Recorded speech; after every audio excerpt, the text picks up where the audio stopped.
eu ver aqui, apresentar agora, não, opções, não, tá certo, apresentar agora, eu vou apresentar a tela inteira, entire screen, por favor.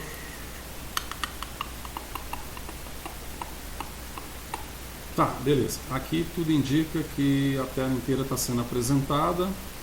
E aqui embaixo, ó, se vocês puderem ver, tá gravando, tá? O programa chama Vocal Screen. Eu acho que ele tem para o Windows, não tenho certeza. Vocal Screen. E eu posso pausar, posso estopar, etc e tal. Essa bolinha vermelha aqui embaixo indica que está sob gravação. Isso partindo do pressuposto que o Meet não vai me enviar depois o link em MP4 para eu transformar no YouTube como link para vocês também. Acho que vai dar certo igual deu outro. Eu prefiro inclusive que seja o do Meet, porque o do Meet vocês já me falaram que aparece um quadrinho com a minha cara falando, né? E essa forma que eu estou gravando aqui, não, eu não vejo nem a minha cara. Se eu tentar jogar, porque o vídeo não poderia compartilhar dois programas. Muito bem. Gente, já que vocês estão compartilhando a minha tela, ó, isso aqui é o moço que estava trabalhando lá em casa, não, o moço estava trabalhando na rua ontem, certo? Porque parece que um caminhão bateu, não sei se bateu em poste, o que foi, que arrebentou o cabo, aí deu uma pane aqui geral. E só foi consertado mais ou menos esse horário aqui, ó, para você ter uma ideia, que ficou sem. Aí eu tentei atuar pelo celular, mas, cara, não dá. E outro, né, tendo que apresentar material, a gente discutir exercícios e coisas assim, fica mais difícil, né? Então, por exemplo, hoje a minha ideia é a gente... Uau, onde é que eu fui parar aqui? Peraí. A ideia hoje nós estamos em carboidratos, VC de carboidratos, dia 19. Então, vou abrir aqui Eu vou abrir aqui aquele programinha chamado Shuna para escrever alguma coisa, não sei. Eu não gosto dessa lentidão, sabe?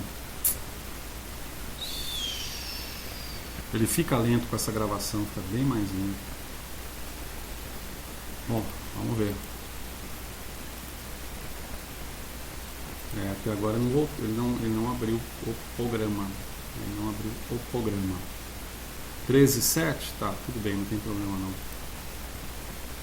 Vou tentar novamente para ver se ele abre. Agora tem que abrir. Agora abriu. Talvez não fosse o programa o lento, e sim o professor. Gente,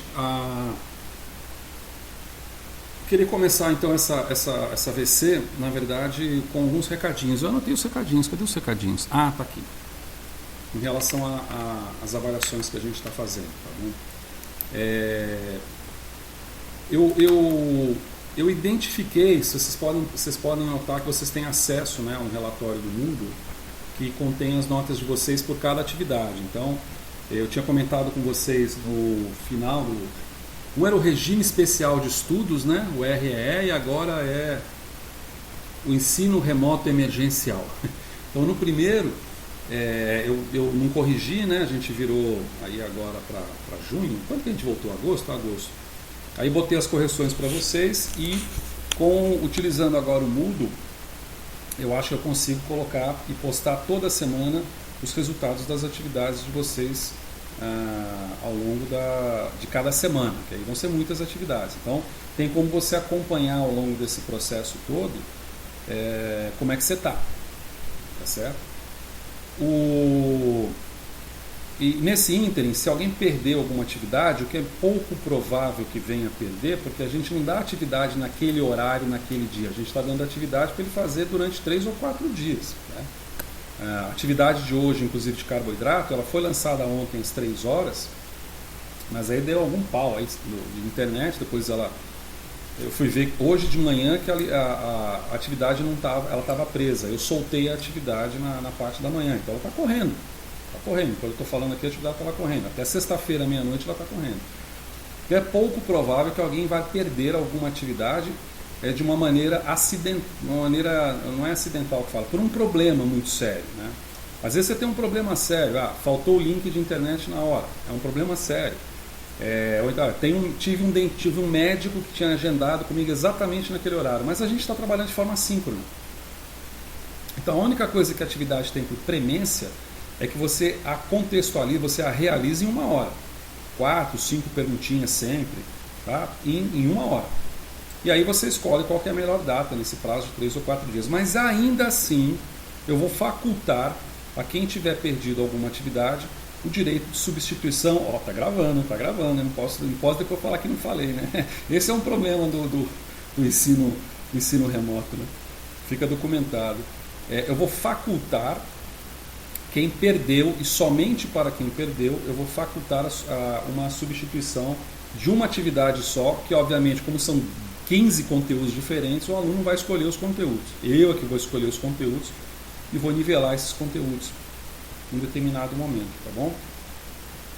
Então essa era uma coisa importante que eu queria falar com vocês. Outra coisa importante é em relação às atividades em si, em relação às respostas que eu percebi, né? Tem coisas que o Moodle corrige automaticamente, mas tem coisas que, porque eu já dei as respostas para ele, né? Ele não vai no Google buscar, mas tem coisas que eu faço também a operação manual. Nessa operação manual, e muitos de vocês também me reportaram, que tiveram um erro de acento, ou que tiveram um erro de palavra trocada, ou como muitos escreveram numa questão lá, que foi a questão de resposta curta, que estava assim, como é que era? Agora já não esqueci, eu sei que a resposta era estado estacionário, e alguns de vocês escreveram condição de Briggs-Haldane. Para o Moodle, aliás, a grafia estava errada, é Haldane e não Haldane, mas tudo bem. Vários colocaram isso, Haldane. Vários erraram do mesmo jeito. Curioso, vários erraram a mesma letra O em vez da letra A, mas tudo bem, vamos lá. A condição de Briggs-Haldane, na cinética, é a condição do equilíbrio estacionário, do estado estacionário. O Moodle não sabe isso.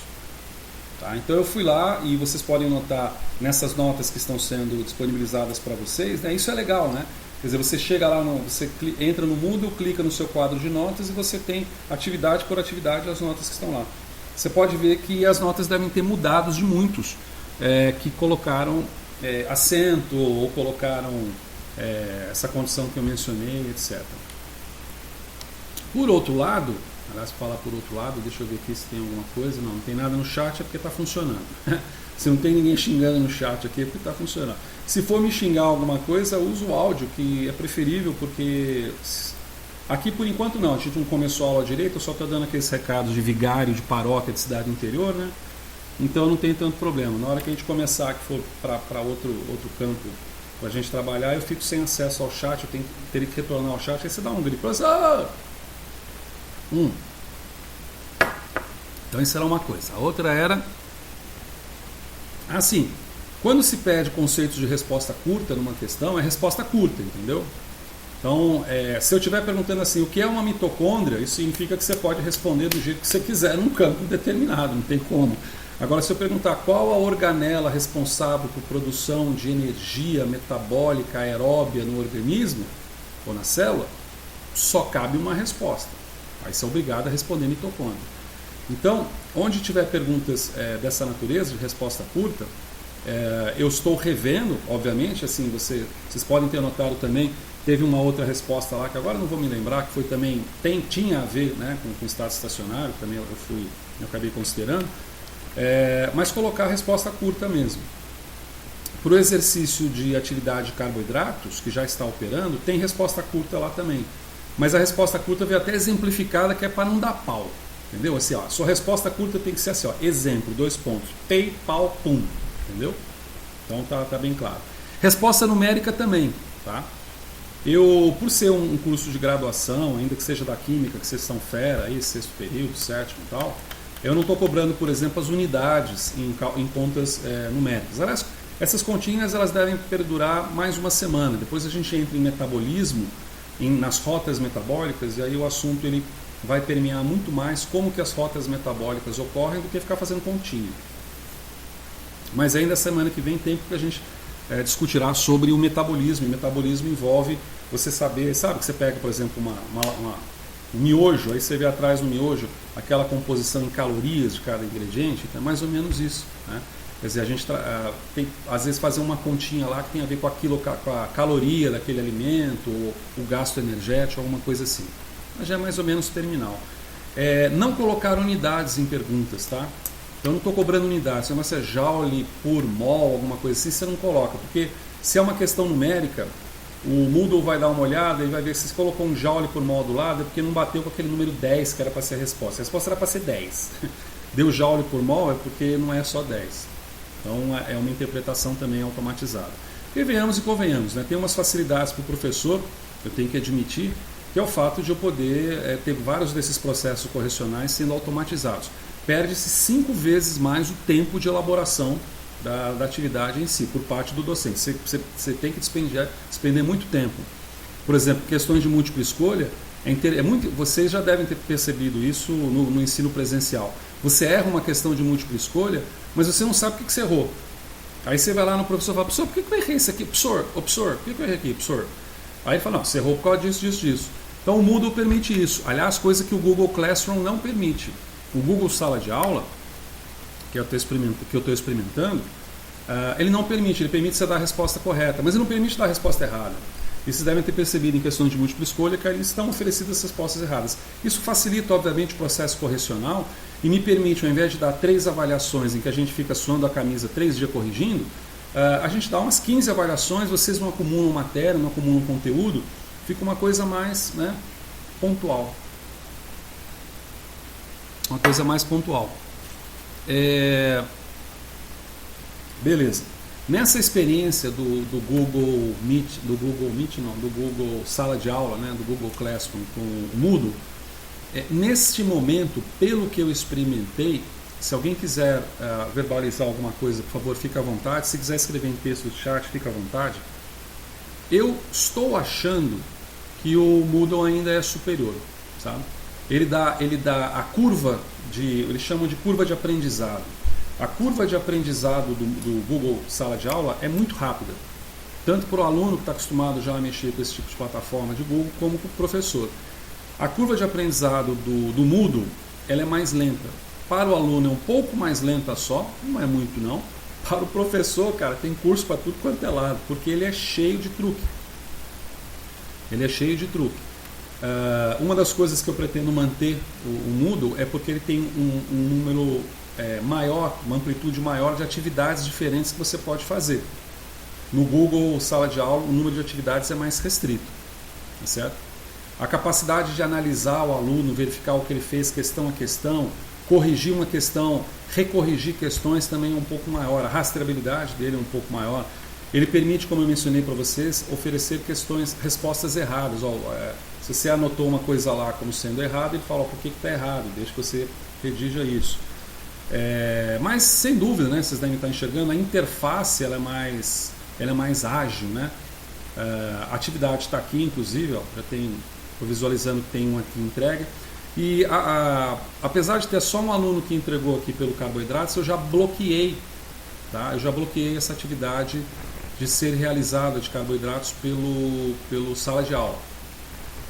Então eu vou voltar ao Moodle e vou manter o Moodle, que me parece, inclusive, ele tem uma riqueza, né? Você compara, por exemplo, aqui, ó, comparação simples, né? A riqueza visual dele é maior. Ele tem esse sistema aqui que rapidinho você acessa, por exemplo, os tópicos que você deseja, né? No sala de aula não, a coisa fica mais ou menos entruncada, né? Você não tem uma... tudo bem que aqui tem pouco conteúdo, mas a iconificação dele também é um pouco diferente.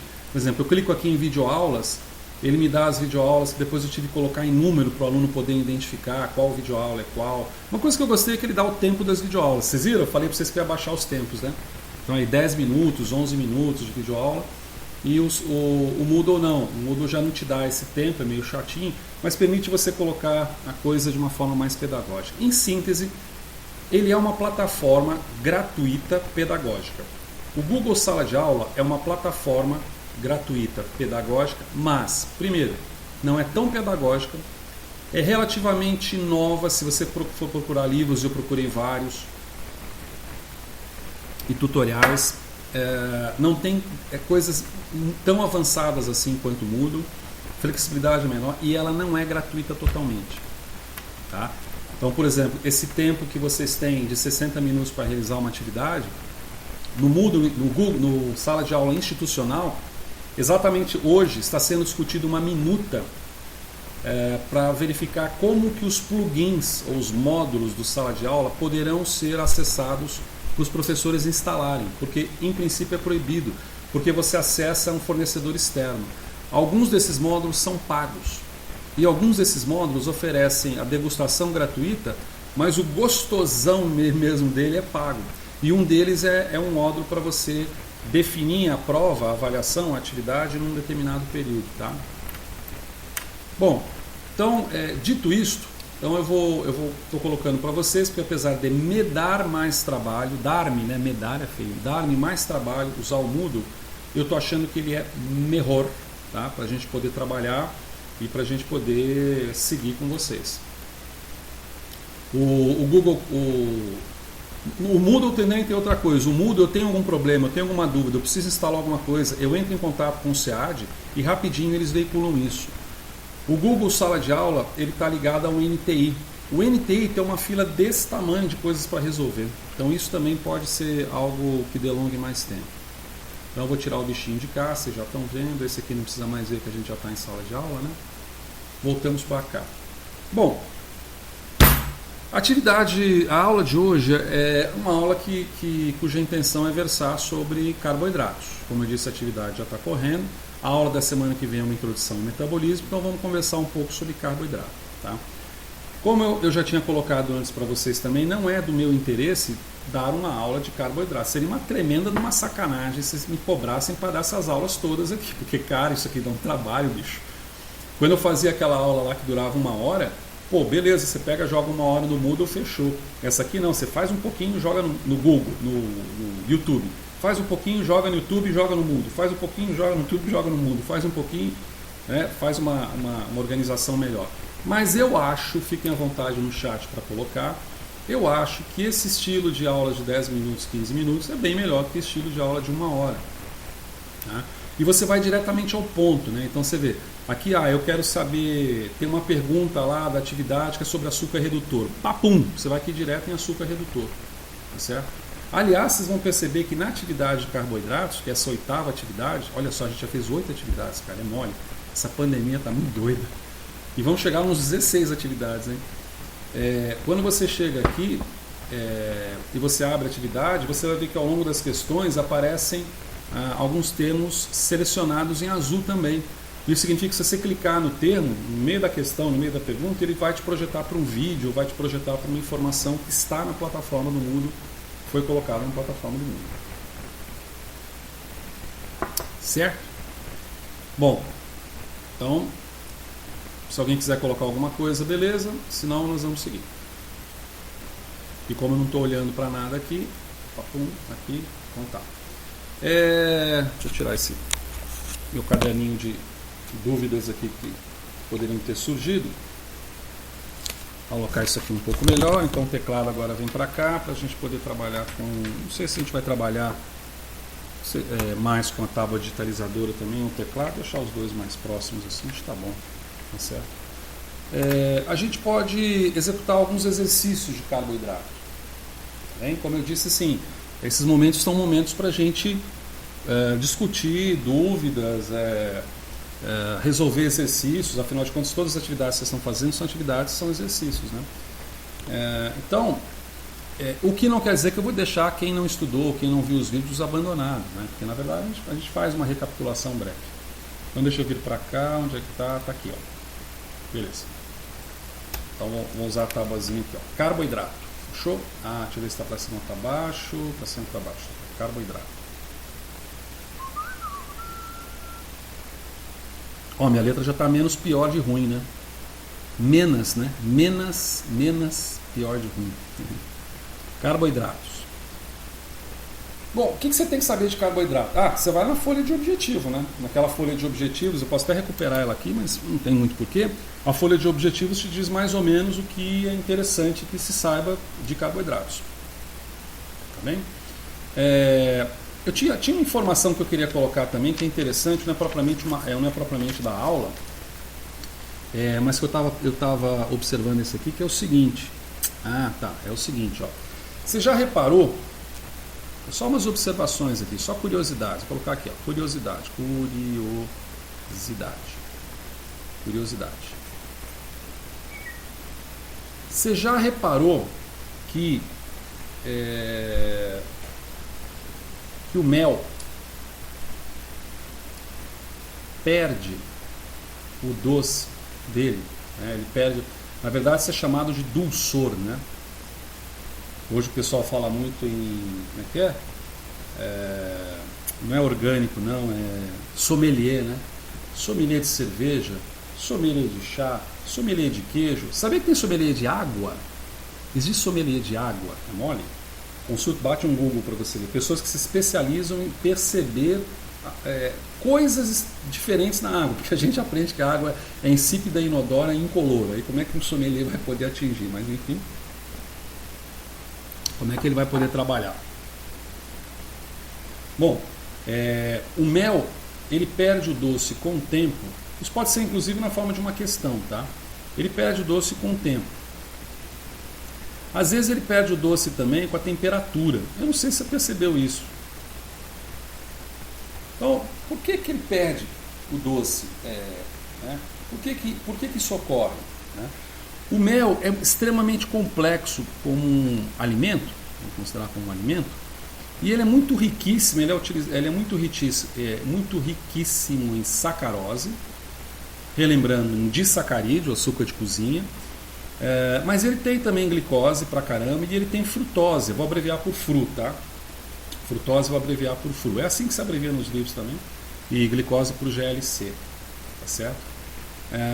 Inclusive eles falam que o teor de frutose é bastante elevado no mel, o que o torna, vamos dizer, com um componente, não é antinutricional, mas menos nutricional, por conta da frutose. Porque essa frutose, assunto de aula hoje, mas a gente pode colocar, já que a gente está tratando de metabolismo também, essa frutose ela é lipogênica, ou seja, ela faz banha no corpo da gente, então não é tão saudável. Essa frutose, ela também é chamada de sequestradora de fosfato, vou colocar bem rapidamente, ela pega ATP, tá? É como se ela pegasse a ATP, ela diminui a disponibilidade de ATP.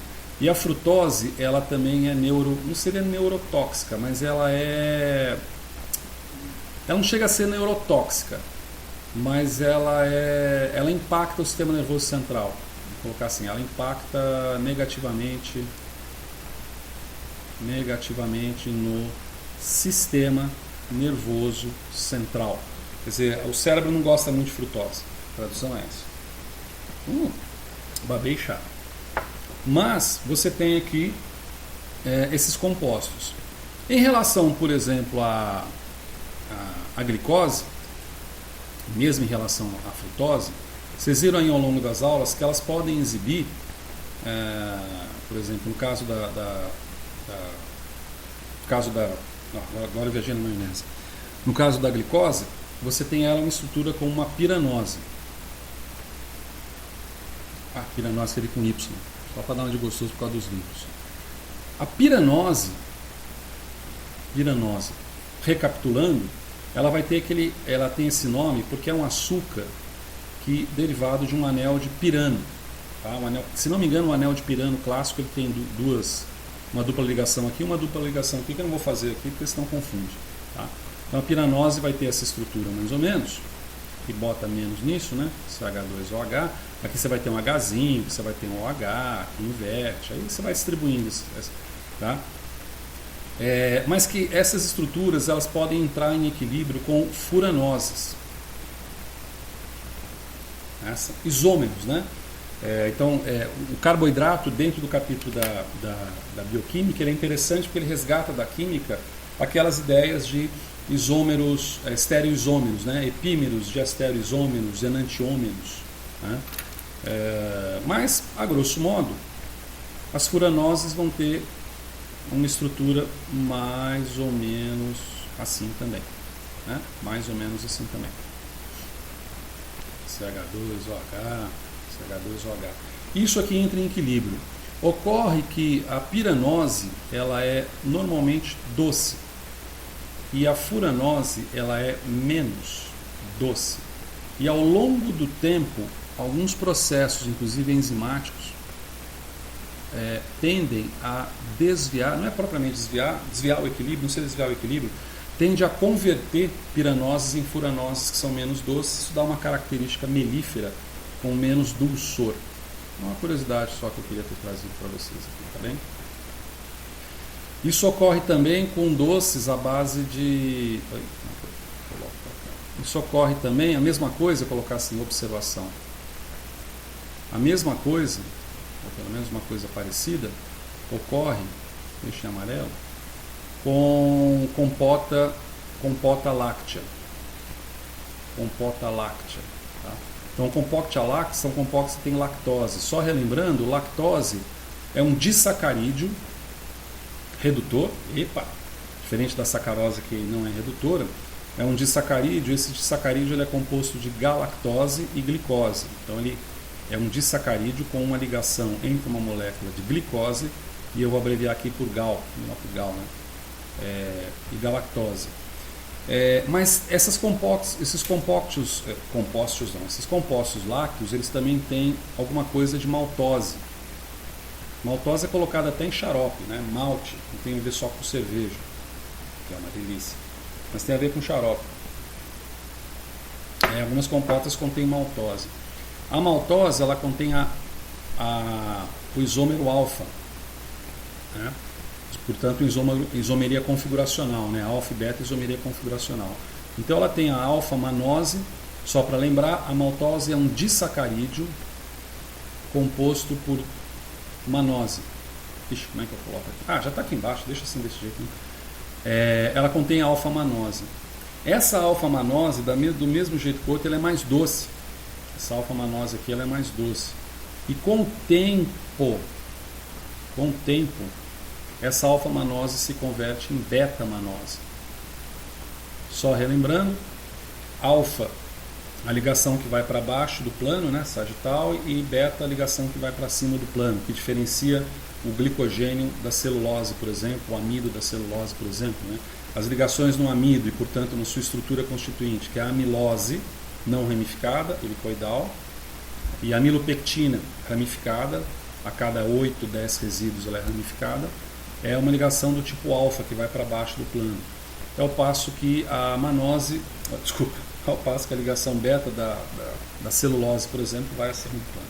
Tá? Então são só curiosidades aí para colocar que dentro desse universo de carboidratos você tem alterações e reações químicas e uma reatividade química que é bem significativa, coisa que você não vê. Quer dizer, por exemplo, aminoácido não tem alfa-beta, né? Então você não vê essas conversões, né?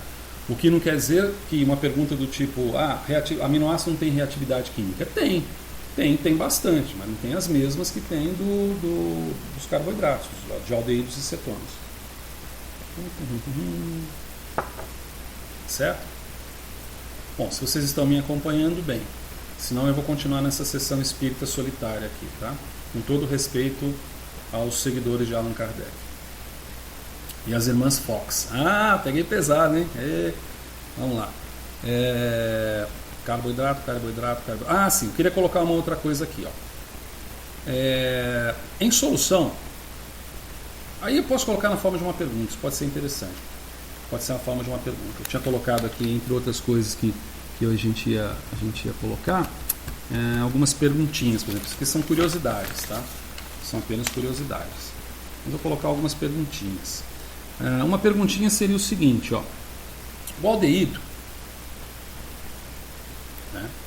O aldeído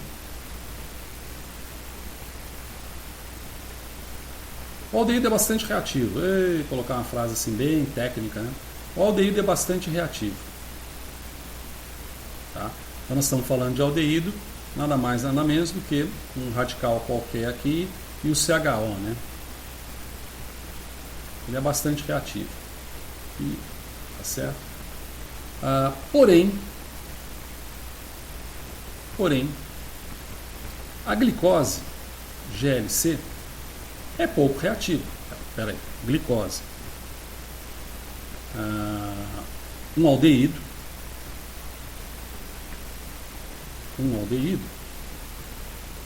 é pouco reativo.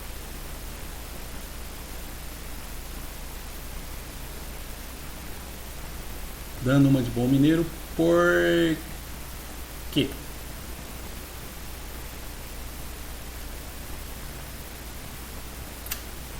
Eu tô tão sozinho que eu vou voltar aqui para ver se tem. Nós temos 13 pessoas, 39 matriculados, 13 pessoas. Mas tá bom, sigamos. Até porque essa aula não era uma aula prevista, ela foi colocada por um problema inesperado, né? O que não quer dizer que o fato de semana que vem, no horário correto, vai ter 30 pessoas também, não. Então voltemos para cá. Por que aldeído é um grupo funcional muito reativo? Acho que é mais reativo que o ácido carboxílico, tenho bem certeza. Porque ele se oxida a ácido carboxílico, inclusive, né? Ele perde elétrons nesse processo. Mas a glicose não é. Por quê?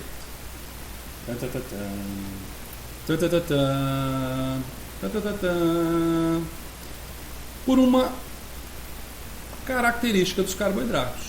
Tá?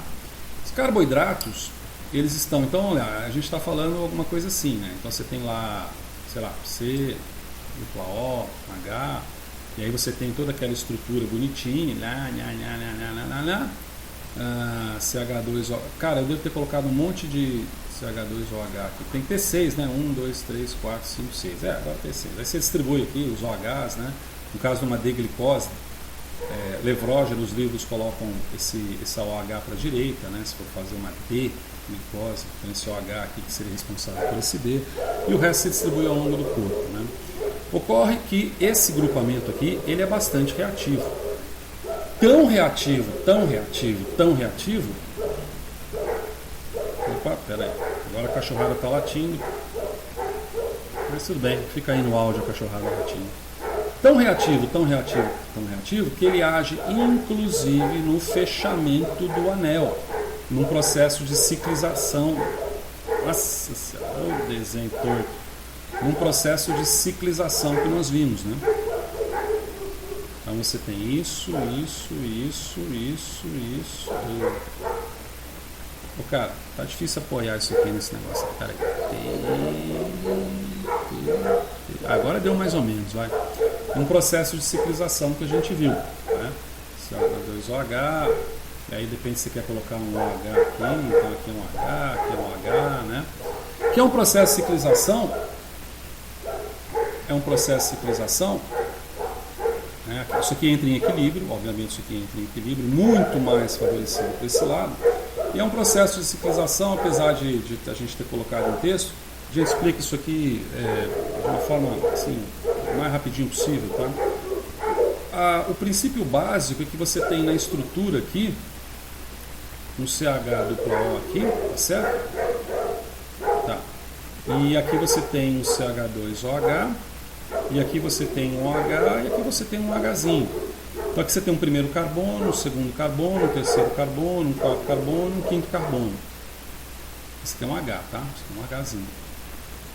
No processo de ciclização ocorre uma rotação nessa ligação aqui. Então se você imaginar que esse sistema está rodando, e aí tem que ter imaginação pra caramba, tá?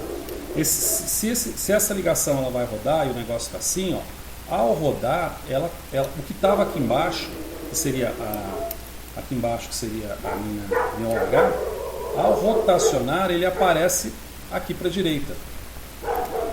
Isso faz com que nesse processo de ciclização eu tenha a proximidade, tá? Eu tenho a proximidade do OH, que agora veio para cá, tá certo? O OH veio para cá e o CH2OH veio aqui para cima. Uma proximidade com o grupamento reacional aqui embaixo. Como esse oxigênio ele é bastante carregado eletronegativamente, você tem um ataque nucleofílico nessa ligação e o fechamento do anel. Então, ciclização em 15 segundos e com desenho porco. Eu sei que o desenho está porco. Mas tem um desenho menos porco, que não quer dizer que é muito menos porco, na videoaula, tá? Você tem uma videoaulazinha lá, ó que legal. É nessas horas que é legal essas coisas, né? Você vem aqui, ó, e você tem ciclização de carboidratos. Então você clica lá, tô com uma dúvida, pum, bate lá. Pô, agora eu falei igual aqueles videoblog, né? Aqueles blogueiros lá. Tá, pô, aí você bate lá e tal. Não deixe de dar o seu joinha no final, coisa dessa natureza, né? Então vamos lá. Então veja, tá respondido por quê, né? Por que a glicose, o cachorrinho, pera aí que eu vou fechar a janela, não sei se vai adiantar muito não. Pelo menos melhora um pouquinho só, né? Por que o aldeído então ele é pouco reativo? Ele é pouco reativo porque, na verdade, na glicose, porque houve o processo de comprometimento da função nessa ligação, gerando inclusive o que a gente vê, aqui não está muito claro, né? O que a gente vê, por exemplo, como aqui um carboidrato numa conformação que eu diria uma conformação alfa, né? Acima, uma configuração alfa, acima do plano do papel. Essa alfa e beta é a mesma coisa que o cis e trans, por isso que é configuracional. Alguns livros tratam até como cis e trans. Tá? Então essa é a resposta. Você tem um comprometimento da função química. Se a gente fosse colocar essa resposta brevemente aqui, a gente colocaria assim, comprometimento, vou colocar assim, portanto, um comprometimento do grupo funcional. Mas aí você pode também se perguntar o seguinte, o senhor disse que está em equilíbrio, então se está em equilíbrio, uma hora um vai virar um, outro vai virar outro e ele vai manter. Só que esse equilíbrio, ele não é um equilíbrio equilibrado, tá? Ele não é um equilíbrio equilibrado. 99% desse processo está na forma cíclica, apresenta o pirano na forma cíclica, né? A glicose na forma cíclica. Então ela perde essa capacidade reacional dela de uma maneira assim bem pronunciada, tá? Então foi aí uma questãozinha, né? Você tem que salvar essas coisas, senão a gente perde. Melhorar um pouco da letra também. Uma outra questão que a gente pode colocar, se alguém tiver dúvida pode interromper-se. O bom dessa educação à distância remota é que você está na tua cama, você está no sofá da sala, curtindo o videogame, você só clica o botão lá e deixa o barco rolar, né?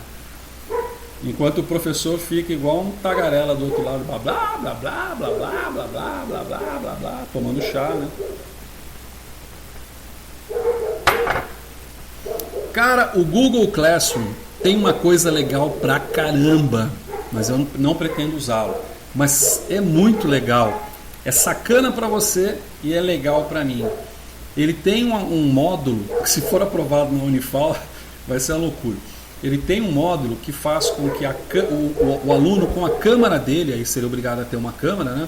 A câmera do aluno foca durante o processo de avaliação desses 60 minutos, por exemplo, e a câmera centra a face do aluno num determinado quadrado, de tal maneira que se o aluno fizer isso daqui ou fizer isso daqui, ó, ela começa a computar estatísticas e no final ela dá uma listagem.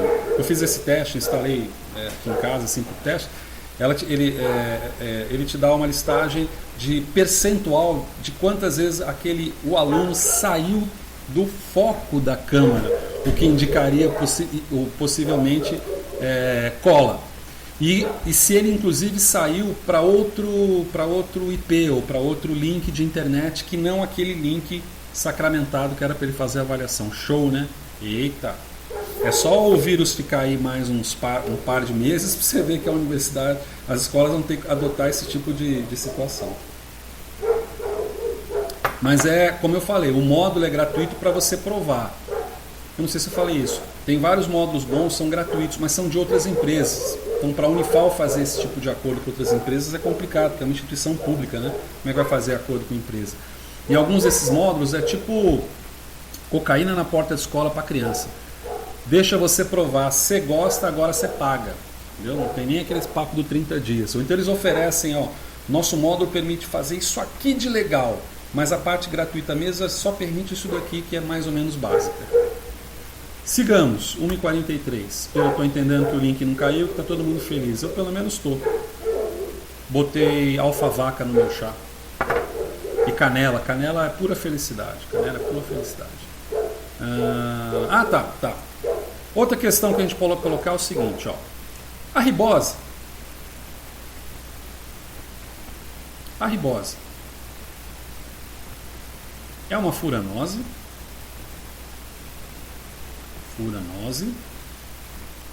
Ela é uma furanose ou uma piranose?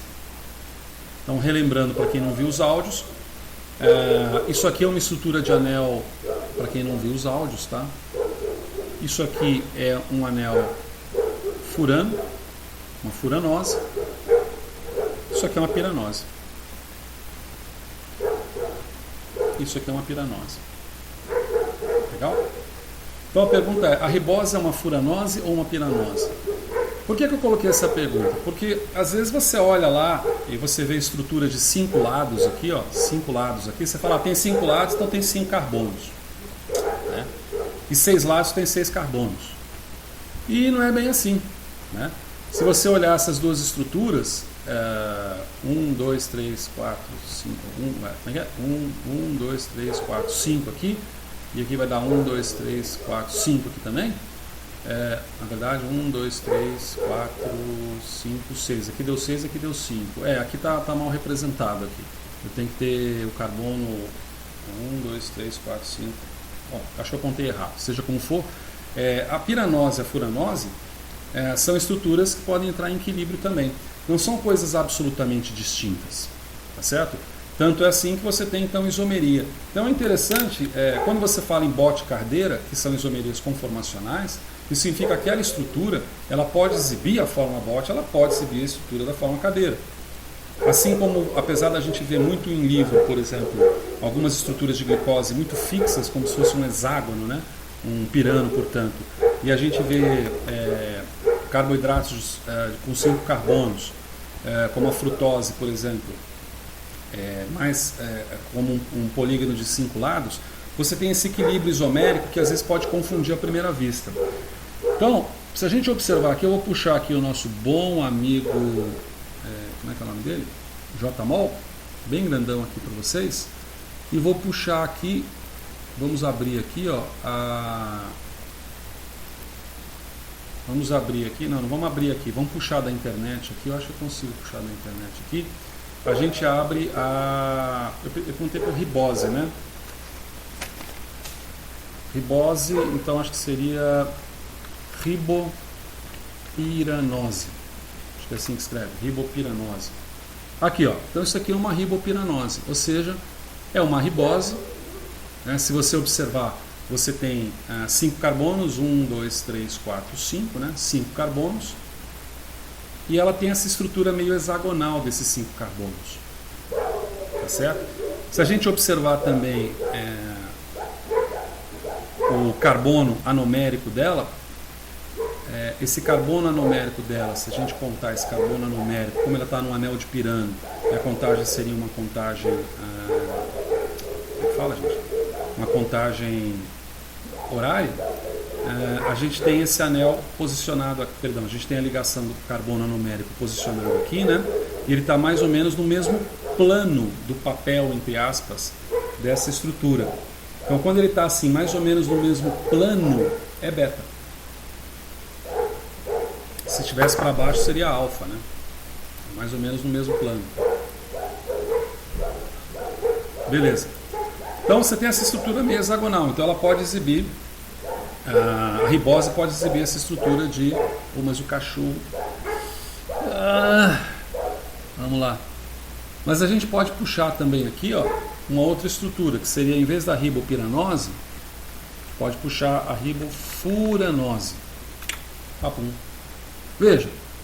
Então, de repente, você tem a mesma estrutura, os mesmos 5 carbonos, 1, 2, 3, 4, 5, né? Um pentasacarídeo, né? Aliás, não é um pentasacarídeo, porque a gente está falando de oligosacarídeos, não é propriamente isso. É uma pentose. Veja que você tem agora a estrutura dela, também em conformação beta aqui, né? Em estrutura cíclica, só que de uma forma diferente. Então essa questão eu coloquei para lembrar para vocês que você tem um equilíbrio. Tá? Um equilíbrio entre piranos e furanos, entre piranoses e furanoses, e que alguns têm maiores ou menores tendências, assim como alfa pode ter maior ou menor tendência do que beta numa solução, como a gente exemplificou, não muito bem exemplificado, na possível conversão da forma alfa, forma beta num determinado açúcar, no caso a manose, e de piranose para furanose, no caso da glicose contida no mel. Certo? Pois bem, dito isso, se a gente voltar para cá, a gente pode dizer então que você tem... cadê minha canetinha? Eita, cadê minha canetinha? Ah, tá aqui, minha canetinha tá aqui. A gente pode dizer então que você tem uma forma dela que seria uma ribopiranose. A gente está fazendo isso como respostas em amarelinho, né? Vamos deixar respostas em amarelinho. Então você tem a estrutura com uma ribopiranose e você tem a estrutura com uma ribofuranose. Então, entre pirano e furano, a gente está falando de isomeria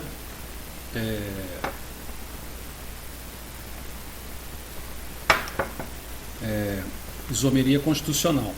Então você tem um anel de pirano e um anel de furano. Só que tem um detalhe. A ribopiranose ela também pode exibir uma configuração alfa e beta, assim como a ribofuranose também pode exibir uma configuração alfa e beta. Tá? Então aqui vai te propiciar duas estruturas. E aqui vai te propiciar também duas estruturas. E tem um outro detalhe. Todo carboidrato, querendo ou não, ele se apresenta em cadeia fechada, mas ele tem um mínimo em cadeia aberta. Então você pode ter também a estrutura da ribose cadeia aberta. Em cadeia aberta. Isso vai te conferir uma outra estrutura. Então veja que um simples açúcar... Cara, isso é muito doido em carboidrato. A gente não vê esse aminoácido, né? Isso é muito doido. Porque aquilo que você não vê em aminoácido, você conclui. Também não dá para ver em proteína. Certo? E aquilo que você vê em monossacarídeos, às vezes vê em oligosacarídeos e poli também. Mas é muito louco, porque isso está dizendo para mim que uma estrutura com determinada massa atômica conhecida, uma determinada conformação qualquer, ela pode exibir em solução cinco estruturas distintas, em decorrência da isomeria, simplesmente em decorrência da isomeria. Então, quando a gente falamos lá em videoaula que carboidratos são muito mais ricos do que proteínas do ponto de vista estrutural, esse é um exemplo, né? Você pega uma alanina, ela pode ser, ela tem atividade óptica, né? Então ela pode ser uma L-alanina ou uma D-alanina, mas ela acabou, é ali, acabou. Nós, eu não sei se eu vou dizer isso, nós humanos consumimos os chamados D-carboidratos, né? Eu acho que eu devo ter falado isso em videoaula. Ao mesmo tempo que a gente consome os L-aminoácidos, quer dizer, consumir você consome o que você quiser, pode até comer pedra, né? Mas o seu metabolismo ele aproveita os L-aminoácidos levrógenos, ele vai aproveitar os D-carboidratos dextrógenos. Vice-versa, não tem possibilidade de ocorrer, tá bem? Muito bom.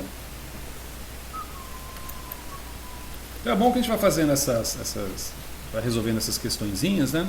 E ao resolver essas questõezinhas, a gente vai aprendendo também um pouco, né?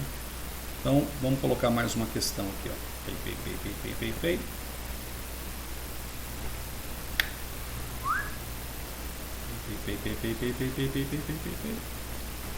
O tempo é engraçado, não sei se vocês perceberam, né? O tempo de uma videoconferência, não sei como é que vocês estão em outras aulas, mas o tempo de uma videoconferência é muito mais longo que o tempo de uma aula. Não é? Porque assim, você chega numa aula, tem aquela enrolação de uns 5 minutos para começar, ainda tem uma chamada de mais uns 5 minutos, e depois a aula que começa aqui, mas tem um negócio de apagar a quadra, fechar a porta, atender porta, não sei o que e tal. O tempo da videoconferência não, tanto é que ela começa naquele horário lá, 1h da tarde, vai terminar o previsto 2h da tarde. Não tem muito de abrir porta, fechar porta, não ser um cachorro filho do Maria Galatini, que inclusive é meu, devo confessar. E do ponto de vista biológico, não tem como um cachorro ser filho de uma égua, né? Não há cruzamento interespecífico, né? Em ciências biológicas, pelo menos não. Na minha época, pelo menos não. Muito bem. Vamos colocar uma outra pergunta? É uma pergunta na forma também de um estudo, tá certo? Essa pergunta é na forma de um estudo. É o seguinte, ó. A glicose se apresenta. A glicose se apresenta. 64% em configuração beta e, portanto, 36% em configuração alfa. Certo? Lembrando, portanto, que a beta é aquela que vai para cima do plano do papel e a alfa é aquela que vai para baixo do plano do papel. Lembrando também que a celulose como polissacarídeo é beta. Lembrando também que nós não conseguimos degradar, nós não temos, na ligação glicosídica, chamada O-glicosídica, a gente não consegue cortar, nós seres humanos, a imensa maioria das ligações do tipo beta, e essa é uma delas, razão pela qual a gente não consegue aproveitar a glicose contida na estrutura da celulose. E razão pela qual gasta-se um tremendo dinheiro para montar plantas industriais, chamado álcool de segunda geração, em que você bota ali umas bactérias ou umas leveduras para tentar degradar a celulose, gerar a glicose livre, e a partir dessa glicose livre você usar num processo fermentativo, assunto da semana, não aqui vem a outra ainda, num processo fermentativo para produzir o etanol. Né? Existe uma planta industrial que, se não me engano, fica em Pernambuco, acho que é em Pernambuco, uma planta industrial de álcool de segunda geração muito grande. Bom, mas vamos lá. A glicose se apresenta 64% em conformação beta e 36% em conformação alfa. Então, isso é O teste de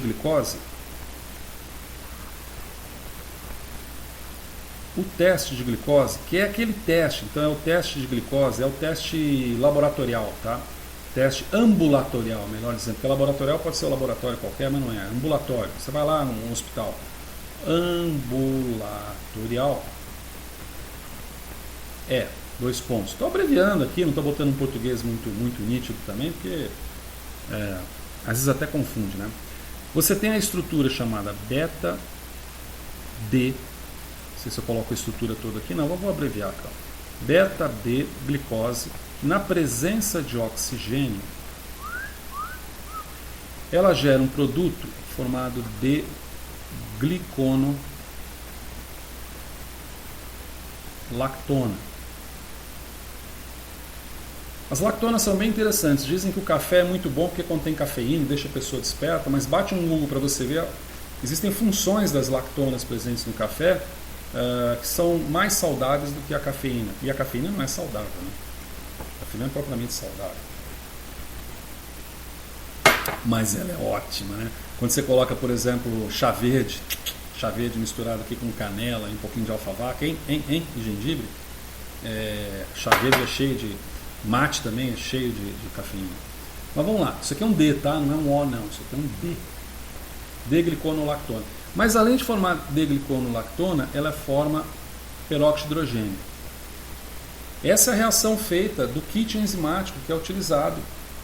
Aqui você tem uma enzima super cara chamada de glicose oxidase. Tá? Glicose oxidase, enzima super cara. Quando eu falo super caro, eu estou dizendo que 1 miligrama, ou seja, 0,001 grama dessa enzima custa a bagatela de R$ 4.500. Ou seja, se 1 miligrama custa R$ 4.500, 1 grama custa R$ 4.500.000.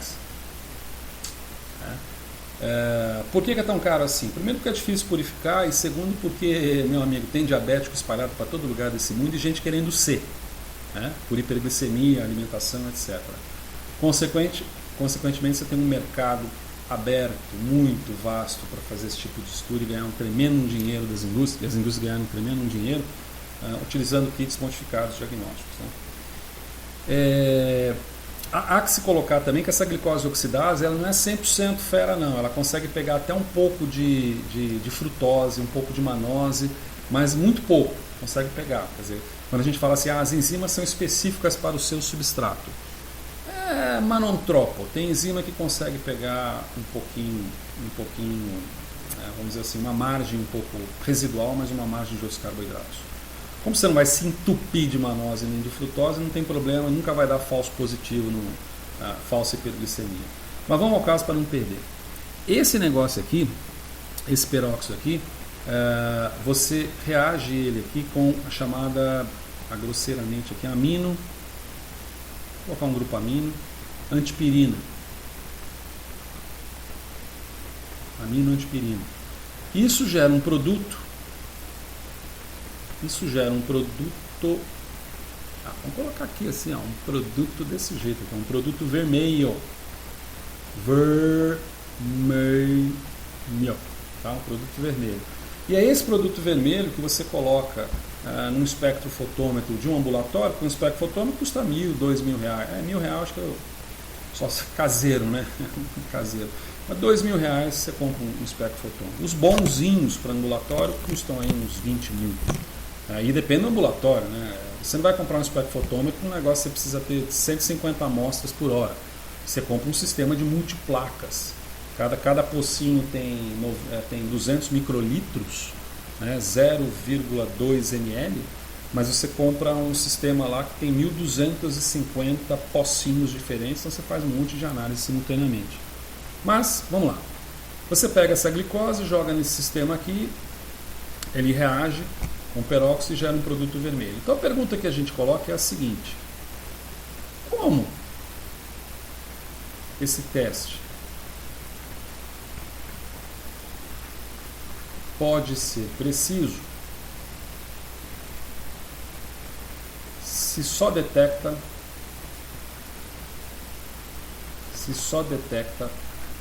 beta de glicose? Essa que é a pergunta, tá?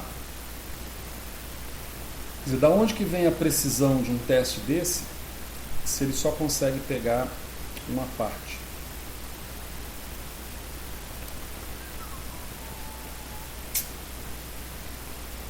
Tempo.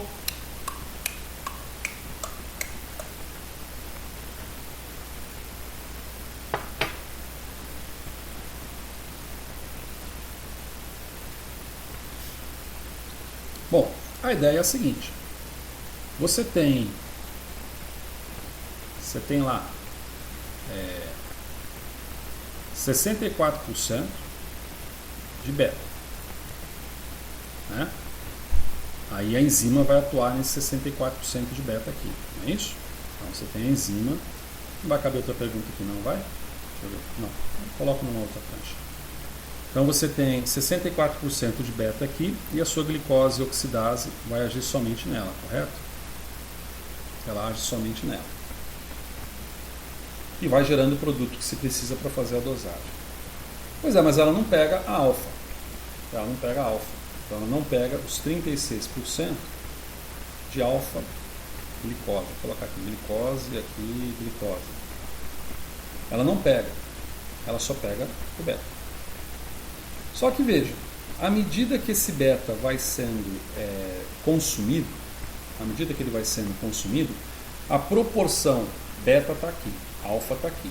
À medida que esse beta vai sendo consumido, você vai nivelando também os processos de conversão de equilíbrio isomérico, de tal maneira que parte dessa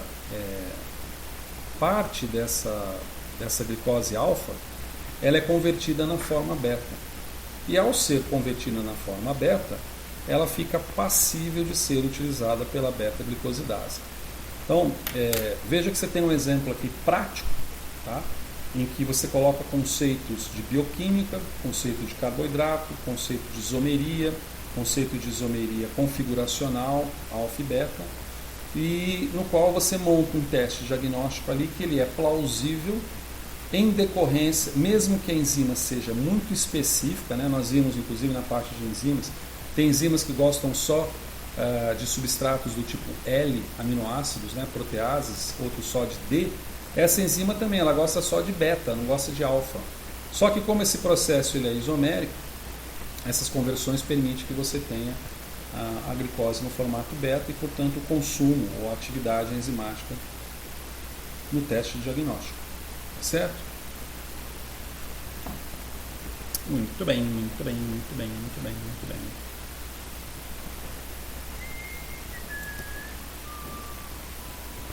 Vou fazer uma perguntinha mais ou menos simples aqui, ó. A pergunta é a seguinte: onde está o centro quiral? Onde está o centro quiral na figura abaixo?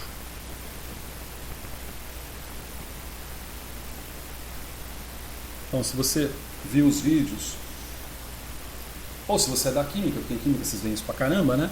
O centro quiral ele diz respeito a um carbono que tem 4 ligações distintas no seu entorno, né? Muito bem. Então, se a gente colocar a figura abaixo, vamos ver se a gente vai saber colocar a figura abaixo, né? Tem isso também, né? Então você tem aqui, por exemplo, um C dupla O, aqui você tem um H, então aqui eu vou ter um carbono, 2 carbonos, 3 carbonos, 4 carbonos, vamos deixar 5 carbonos, CH2OH, tá certo? Então vamos colocar um OHzinho aqui, um H aqui, um H aqui, um OHzinho aqui, outro H aqui, outro OHzinho aqui, um OHzinho aqui. Se você viu lá o vídeo também, essas estruturas de carboidratos são chamadas de polidroxialdeídos ou polidroxicetonas, porque essa isomeria constitucional, porque você, ao invés de você ter, por exemplo, uma função aldeídica aqui, você pode ter uma função cetônica. Aqui eu coloquei um aldeído. Então isso é uma boa perguntinha, né, para jogar, por exemplo, no teste de vocês lá. Então, aqui eu estou diante de uma aldose, né? Eu não estou diante... Opa! Eu não estou diante de uma cetose, eu estou diante de uma aldose. Então eu sei que isso aqui é uma aldose. E eu sei que ela tem 1 carbono, 2 carbonos, 3 carbonos, 4 carbonos. Olha, tem 6. 1, 2, 3, 4, 5. Ah, deu 6. Então eu estou diante de uma aldose. Ou, mais comumente, eu estou diante de uma aldoexose. Nomezinho cabeludo, né? Estou diante de uma aldoexose. E dessa aldoexose eu quero saber onde é que é o centro quiral dessa porcaria. Bom, o centro quiral dessa porcaria, quando a gente, por exemplo, imagina assim, açúcar redutor. O açúcar redutor ele tem um centro quiral e aí ele tem a capacidade de reduzir, por exemplo, metais tais como o cobre. Então, o cobre monovalente passa a ser um cobre sólido, ou seja, cobre mais vira cobre zero precipita em solução e você detecta. A gente não pode fazer aula prática, né? Alguns de vocês talvez já tenham feito isso. Quando você faz esse teste em aula prática, você vê um pó de cobre no fundo do tubo de ensaio, que é o mesmo cobre da limalha de fio de cobre. É o mesmo cobre precipitado, certo? Por que eu falei isso? Não, é porque a gente está falando nessa área. Tem um carbono anomérico, né? Anômeros, né? É aquela coisa da química, né? Estereoisômeros, epímeros, diastereoisômeros, enantiômeros, anômeros, anúmero alfa, anúmero beta, né? Então tem um carbono anomérico ali, alfa, beta, que permite a reatividade em meio ao carmínio. E isso está associado como um centro quiral. Mas o centro quiral ele tem uma definição em razão de da distribuição das ligações químicas em torno do carbono serem distintas. Então a gente pode dizer que esse primeiro carbono não tem, mas a gente pode dizer que esse carbono aqui tem. Se você olhar o que vem para baixo, o que vem para a esquerda, para a direita e para cima, você vai ver que as estruturas, os grupos substituintes, né, são distintos. Agora, se você olhar aqui para baixo também, você vai ver que é a mesma coisa. Você tem um outro centro quiral, né? Então, se você tem, por exemplo, a ideia de que o centro quiral na estrutura de um carboidrato é um centro quiral, não é um centro quiral. Você tem outros centros quirais que inclusive são passíveis de fenômenos de oxirredução, aminação, fosforilação, sulfonação, metilação, tá? São passíveis dessas reações. Aliás, várias acontecem aqui. Outras acontecem, obviamente, em oxidações, por exemplo, no aldeído, né? Convertendo ácido carboxílico, por exemplo. Mas sigamos. Se você pegar esse carbono aqui, você vai ver que para baixo ele tem um tipo de estrutura, nas laterais diferentes e para cima tem... Aliás, fazer uma gracinha, como esse OH está à esquerda, né, o último carbono aqui está direcionado aqui para a esquerda, então ele é L, ele é uma estrutura L-aldoexose, por assim dizer. Mas no plano do papel é brincadeira, né? No plano do papel você fala assim, o carbono está virado à esquerda, então é uma é levrógira. Aí só de sacanagem você pega o papel e faz assim. Bom, peraí. É aquilo que a gente colocou em videoaula, né? A gente tentou ilustrar para vocês. Você reconhece o levrógeno, o destrógeno, olhando a estrutura tridimensional no espaço mesmo. Aí você consegue reconhecer, né?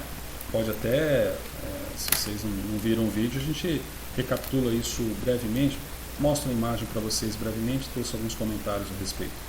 E aqui, ó, você vai ter também 4 ligações distintas.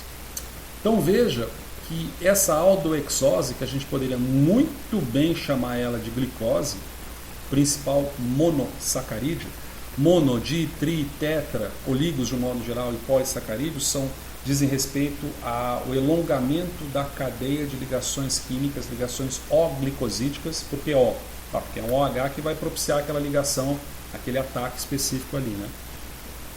Aquela redução específica ali. Ela possui 400 quirais.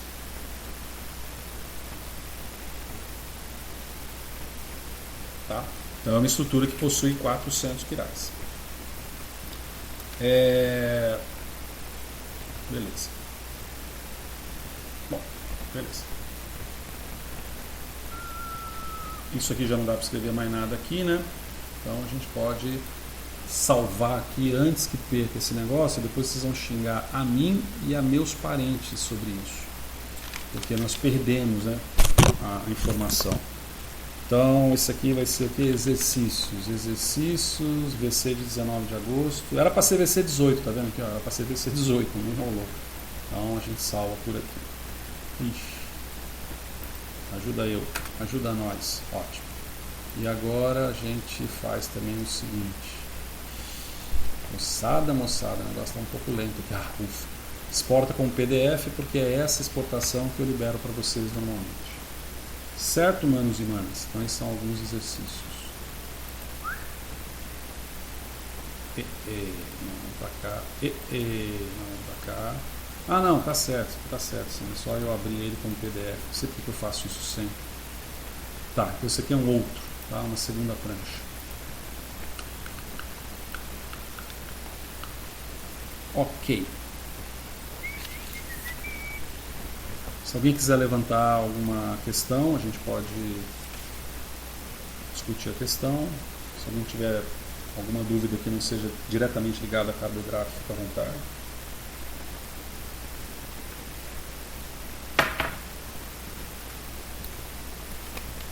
Se alguém quiser continuar vendo Netflix, fique à vontade. Se alguém quiser continuar no WhatsApp, fique à vontade. Instagram, Facebook, fique à vontade. Muito diferente da sala de aula, né? E vocês viram ontem foi sancionado pelo governo Bolsonaro que vocês não precisam mais ter 200 dias letivos. E nem acho que são 800 horas que eu acho que era cobrado, uma coisa assim, 800 horas, 4 horas, uma coisa assim nas escolas, mas inclusive as universidades.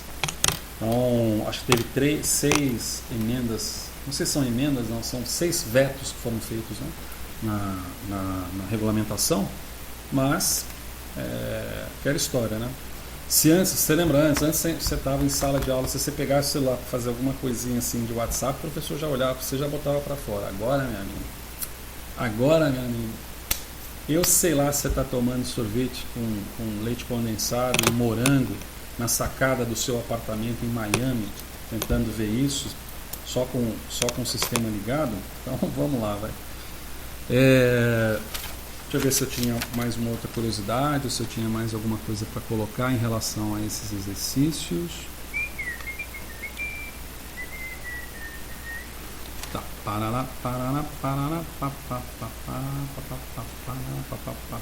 É mais alimentar, na verdade, né?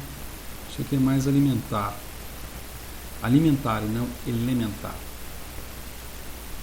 Ah, tá. Uma perguntinha que pode ser interessante aqui também. Volta para cá. Vamos continuar aqui como exercícios, tá? Vamos continuar aqui como exercício. A gente pode fazer um exercício. Deixa eu ver se a gente pode fazer um exercício simulando. A gente pode fazer um exercício simulando um resultado experimental. Muito bem. Esse exercício simulando o resultado, sabe que a gente faz esse exercício simulando? Pode fazer o seguinte, ó. Nós vamos colocar o seguinte, ó. Existe a possibilidade de você... não, esse aqui eu não vou fazer outro. É sobre açúcares redutores. Tá? O amido, vamos supor que você tem uma molécula de amido.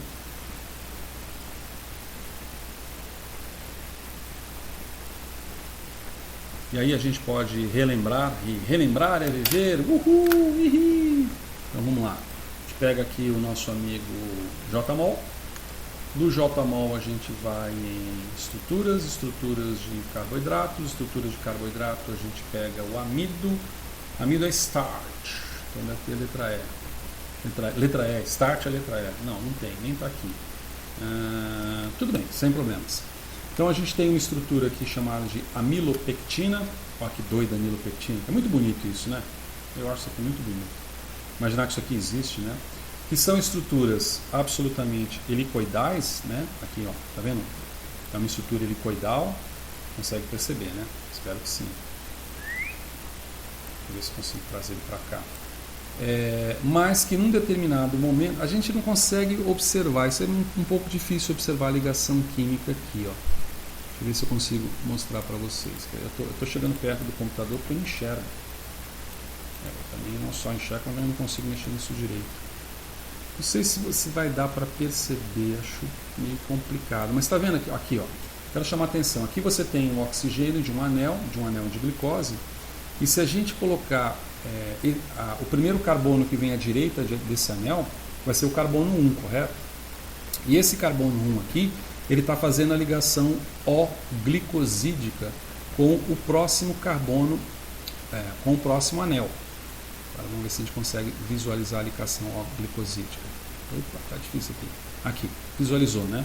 Então ele está fazendo essa ligação aqui. Então a gente tem uma ligação na estrutura da amilopectina, que é a estrutura ramificada do amido. A gente tem uma ligação do tipo 1 ao carbono, se a gente observar aqui o carbono seguinte, né? Sentido horário, então aqui está o oxigênio, então esse aqui é o carbono 1, 2, 3, 4. Certo? Então o carbono 1 ao carbono 4.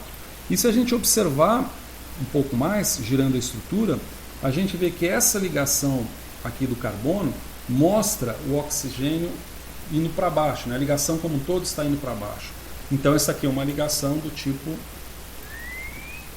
Uma molécula de amido, então a gente mantém aqui a questão em aberto também para isso, que ajuda nós. Aliás, teve aqui um truquezinho engraçadinho, vou ter que lembrar como é que eu faço isso, não esqueço. Ele fica aí enquanto eu escrevo aqui, ó. Uma molécula de amido, portanto, ela possui ligações do tipo alfa 1,4, tá? Alfa porque vai para baixo, isomeria configuracional. Primeiro carbono ao quarto carbono da seguinte. Então aqui a gente tem, mais uma vez aqui representado, aqui, né? Essa estrutura helicoidal. Mas veja que em determinados momentos você tem a geração de certos ramos, né? Então, uma molécula de amido contendo, isso aqui é contendo, tá? Contendo 1000 resíduos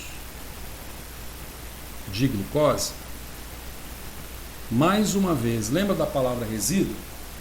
A palavra resíduo, quando a gente está falando em proteína, ou peptídeo, polipeptídeo, ela se refere à estrutura que fica depois que você faz a ligação amídica e libera a molécula de água. Você acredita que acontece a mesma coisa no carboidrato? Na hora que você faz a ligação O-glicosídica, juntando dois monossacarídeos, você também acaba liberando essa molécula de água, de tal maneira que há uma perda de massa molecular da estrutura original, de duas moléculas de glicose, como é o caso aí representado do amido. A consequência disso é que você passa a tratar também aqueles monômeros que perderam aquela informação como sendo resíduos. Então, uma molécula de amido contendo 1000 resíduos de glicose possui ramificações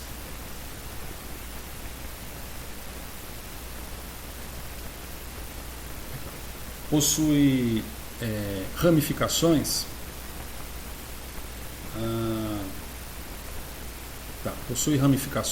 ramificações, cara, ramificações. que são essas ramificações? Então, se a gente pegar aqui a mesma estrutura da milopectina, a gente descobriu que tinha uma lá que era alfa 4, né? Mas em determinado momento você tem um ramo. É meio complicado a gente visualizar esses ramos aqui, mas eu vou tentar fazer isso, tá? Vamos ver aqui, ó. Caraca. E outra coisa que pode acontecer é que a estrutura seja uma estrutura sintética. E aí às vezes não aparece. Cara, estou tentando enxergar aqui um ramo. Vocês me desculpem aí, talvez eu perca aí 88 minutos tentando ver um raio de um ramo aqui. Vou ver aqui.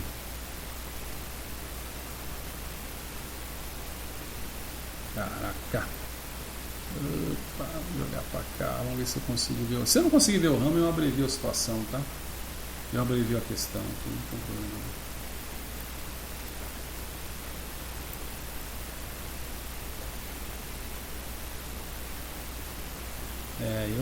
Eu tenho muita dificuldade em enxergar qualquer ramo aqui.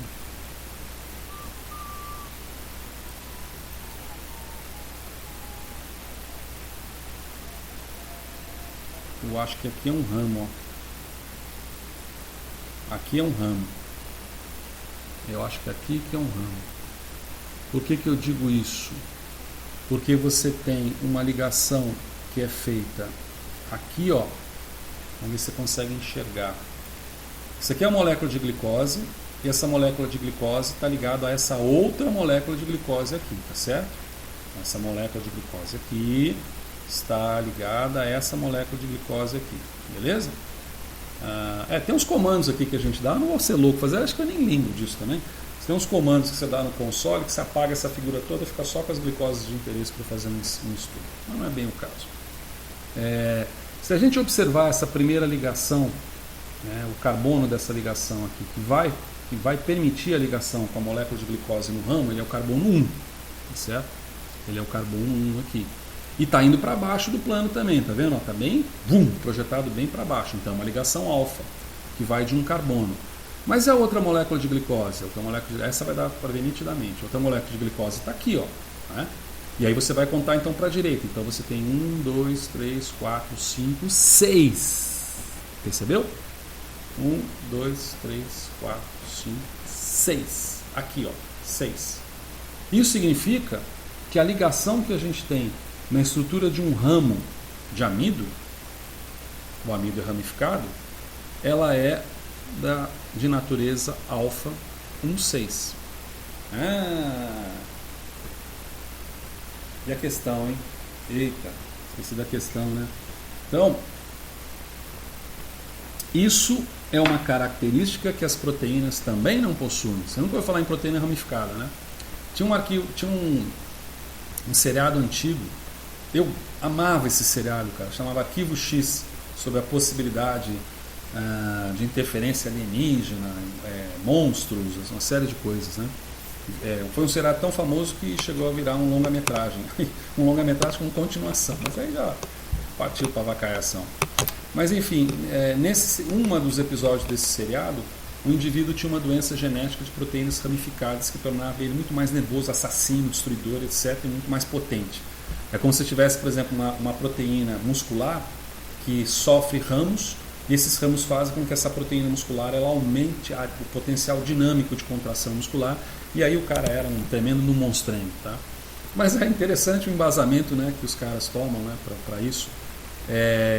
A exceção do Arquivo X, a exceção dessa viagem, possivelmente propiciada pela mistura de canela com alfavaca e gengibre, o carboidrato possui ramo e proteína não possui.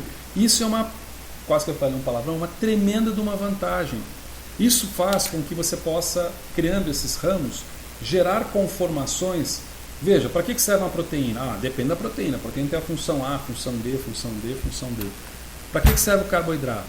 O carboidrato serve para reserva energética, fundamentalmente para reserva energética, principalmente para reserva energética, maciçamente, e é onde entra o amido, porque o amido não é reserva para você comer a batata, o amido é reserva energética para a planta, né? O amido, o glicogênio, que é a reserva muscular que a gente tem, ou a reserva hepática que a gente tem também, Fui fazer onde é que é o... Meu fígado foi quase no pulmão aqui. Ainda bem que é um órgão grande, então dá para enrolar um pouco também. E tem outras funções como comunicação celular que a gente viu, né? Sinalização celular e intracelular. Hoje se discute um pouco disso, carboidratos para sinalização intracelular. Mas maciçamente é uma coisa meio genericona, né? Uma coisa meio genericona. Quando você fala em proteína, você tem proteína miosina, contração muscular. Proteína albumina, pressão colóide osmótica, transporte de não sei o que. Proteína do citoesqueleto de não sei o que. É bem pontual, né? Bem pontual. E carboidrato é uma coisa mais genericona. Isso, vamos dizer assim, do ponto de vista evolucionário, é interessante, porque a ramificação ao carboidrato permita com que você pegue alguma coisa que ama a água, porque é um polihidroxialdeído cetona, no caso do amido é um polihidroxialdeído. Por amar água, ele fica recheado de água em torno dele e não pode ocupar muito volume. Você pega, ramifica essa estrutura, transforma ela numa estrutura mais confinada, ainda que seja recheada de água, e guarda essa estrutura, por exemplo, no seu fígado. Fígado, tirando talvez algum episódio do Arquivo X, tem um episódio que o monstrengo comia os fígados das outras pessoas, mas o fígado, à exceção de qualquer característica alienígena extraterrena, só tem um, né? Então, se fígado a gente só tem um, só dá para você armazenar a quantidade de carboidrato necessária para atuar no metabolismo basal, básico, ou então no metabolismo de atividade física, por uma quantidade pequena, porque ele é hidratado. Ele é muito hidratado. E aí, se isso fosse um polímero não ramificado, ia ser muito mais difícil você guardar essas moléculas e confiná-las em um número muito grande. Quando eu exemplifiquei aqui que a gente tem 1000 resíduos de glicose numa molécula de amido, é pouco. Você tem 25 mil, 50 mil, 150 mil. Você não tem isso para proteína. O alongamento de uma proteína chega a um determinado limite que ela perde a estabilidade. Eu acho isso tão bonito. Ela perde a estabilidade conformacional dela e, por raras exceções, uma proteína tem mais do que 700 ou 800 kilodaltons, 1000 unidades de massa atômica, né? Ela não consegue. A média das proteínas tem em torno de 350 kilodaltons, para você ter uma ideia. Se crescer muito, e se ela muda a conformação, ela também muda a função biológica. Amido, dane-se. Pode ter grânulos de amido no interior das células, com massas moleculares muito grandes, que são aproveitados do ponto de vista metabólico. Mas vamos nos ater ao exercício, porque eu estou viajando na maionese. Uma molécula de amido contém 1000 resíduos, uma molécula de amido contendo 1000 resíduos de glicose possui, vamos dizer assim, 10 ramos. Tá? 10 ramificações a cada... Não, vamos colocar 100 ramificações, 1000, 100 ramificações? Não tem jeito, né? Se ela tem 100 ramificações. Não, tá bom. Possui 100 ramificações. Tá? Então ela possui 100 ramificações. Então a pergunta que a gente faz aqui, vou colocar uma primeira pergunta. Qual o intervalo entre as ramificações?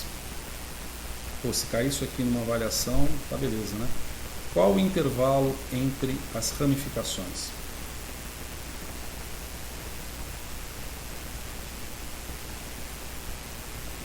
Aqui não tem muito o que discutir, né? É uma minhoca. Você tem uma minhoca aqui, 1000 unidades, certo? E você tem aqui 100 ramos que saem dessas unidades. Obviamente que o intervalo dessas ramificações é um intervalo de 10 resíduos. 10 resíduos de glicose. Certo? 10 resíduos de glicose. Beleza. Agora vem a pergunta B. Essa pode ser um pouco mais delicada.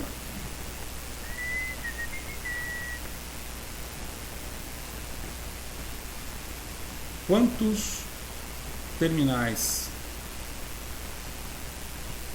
redutores, ou seja, capacidade daquela estrutura reagir, né? Quantos terminais redutores existem?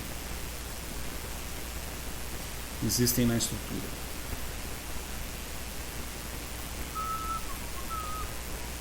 Tá?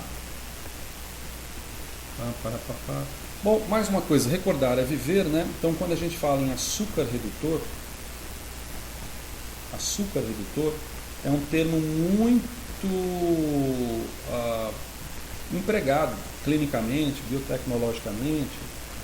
Não, clinicamente não, é mais em biotecnologia. Você tem cromatógrafos de alto desempenho que medem a quantidade de açúcares em uma determinada amostra através de uma reação na qual você tem um eletrodo, vou colocar aqui de um jeito meio que deitado assim, tá? Que você tem um eletrodo qualquer, e aqui você tem uma superfície e esse eletrodo ele é de cobre, tá? Esse eletrodo ele é de cobre. E quando você joga um carboidrato que contém uma função aldeído ou mesmo uma função cetona, há uma oxidação desse material, reduzindo esse cobre para cobre zero. Vamos colocar que isso aqui é um eletrodo. Esses eletrodos, eles não estão soltos, ele pode estar ligado a um sistema que você já vai ver. É o CLI, né? O sistema de CLI, também conhecido como HPLC, de purificação. Aí você tem um carboidrato ali, esse carboidrato em condições específicas, ele sofre uma oxidação na ponta desse eletrodo aqui, que faz com que o cobre, que pode estar ionizado aqui, tem forma de você mantê-lo, se converte em cobre zero. Isso gera uma diferença de potencial elétrico, vamos dizer, uma diferença de corrente elétrica, tá? Isso gera uma diferença de corrente elétrica. E ao gerar essa diferença de corrente elétrica, assim como você tem um pHmetro e a absorção de íons H+, né, de prótons H+, permite uma variação de potencial elétrico, por isso que chama potenciômetro de hidrogênio, você tem um sistema parecido que na verdade vai gerar uma diferença de corrente elétrica. E aí você consegue medir. Então isso é uma aplicação, por exemplo, do uso de açúcar redutor. Quer dizer, mais via de regra, eu falei recordar ali, mas não coloquei isso no vídeo não. O que eu acho que eu coloquei no vídeo, vou descer para cá. O que eu acho que eu coloquei no vídeo é o seguinte: você tem um cobre em solução salina, e esse cobre, quando você aquece em meio... Solução salina não, cobre em solução. Quando você aquece esse cobre, em solução alcalina e você coloca nesse sistema molécula de glicose, essa glicose ela é oxidada e reduz o cobre para cobre zero. Essa reação é uma reação clássica, principalmente para quem já fez a bioquímica, e essa é chamada reação de Benedict. Se a gente não tivesse na pandemia, vocês tinham feito umas 4, 5 vezes essa reação de Benedict no laboratório, certo? É uma reação bastante clássica. Então, voltando à pergunta que a gente coloca é: quantos terminais redutores existem na estrutura? Então vamos lá. Um terminal redutor. Então, um terminal redutor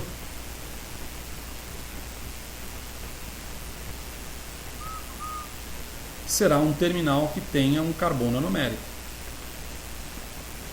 Certo? Um carbono anomérico. Portanto, é um carbono que está lá disponível. Não importa se ele é alfa ou se ele é beta. Né? É um anômero disponível para uma reação dessa natureza. Então não é apenas essa glicose, ela é feita desse jeito, mas quem faz isso aqui é o carbono alfa. Esse é um outro termo que aparece, né? Eu esqueci de mencionar. O carbono alfa, o primeiro carbono, esse primeiro carbono numa furanose é contada no sentido anti-horário e numa piranose é contada no sentido horário. É esse carbono alfa que é um carbono reativo. O que, aliás, é bem interessante, que ele tem uma reatividade, mas é uma reatividade um pouco mais comprometida do que o próprio aldeído original dele, tá bom? Mas tudo bem, vamos lá. Em cadeia aberta. O que a gente está perguntando, na verdade, aí vamos colocar um R de resposta, o que se está perguntando aqui, na verdade, é quantos são os terminais passíveis dessa reação, né? Então, vamos ver. Quando você pega uma glicose, essa glicose ela tem um carbono alfa passível de reação. Só que quando você junta com uma outra glicose que vai ter um carbono alfa passível de reação, quando você junta essas duas glicoses, você obtém duas glicoses ligadas, como por exemplo uma maltose, né? Maltose pode ser manose-glicose ou glicose-glicose. Maltotriose são maltose, glicose, glicose, uns até consideram 3 moléculas de glicose. Isômeros também. Você compromete aquela ligação do carbono alfa da primeira estrutura do açúcar. Você comprometeu. Então você passou a ter só a segunda. Então se você imaginar que isso, se você imaginar que isso ocorre num sistema em cadeia, cadê? Tá aqui, ó. Então, se você imaginar que isso aqui ocorre num sistema em cadeia, em que você tenha glicose, que o amido é isso, né? Amido e glicogênio, cara, bife de boi e batata, do ponto de vista do açúcar, é a mesma porcaria. Na verdade, a gente fala assim, batata engorda, o bife não. É porque você come muito mais batata que bife, na verdade. O bife tem gordura pra caramba, a batata não vai ter gordura, então da batata. Mas ela tem uma quantidade de açúcar até menor se a gente pensar em termos moleculares. Não em termos da batata e do bife, tá? Mas em termos moleculares. Porque o grau de ramificação do amido se dá a cada 10 a 12 unidades residuais, a cada 10 a 12 resíduos de glicose na estrutura do amido. E no caso do glicogênio, é a cada 8 a 10. Então você tem um glicogênio que é mais ramificado do que o amido. Por conseguinte, você tem mais moléculas de glicose que compõem a estrutura do glicogênio do que as que compõem a estrutura do amido.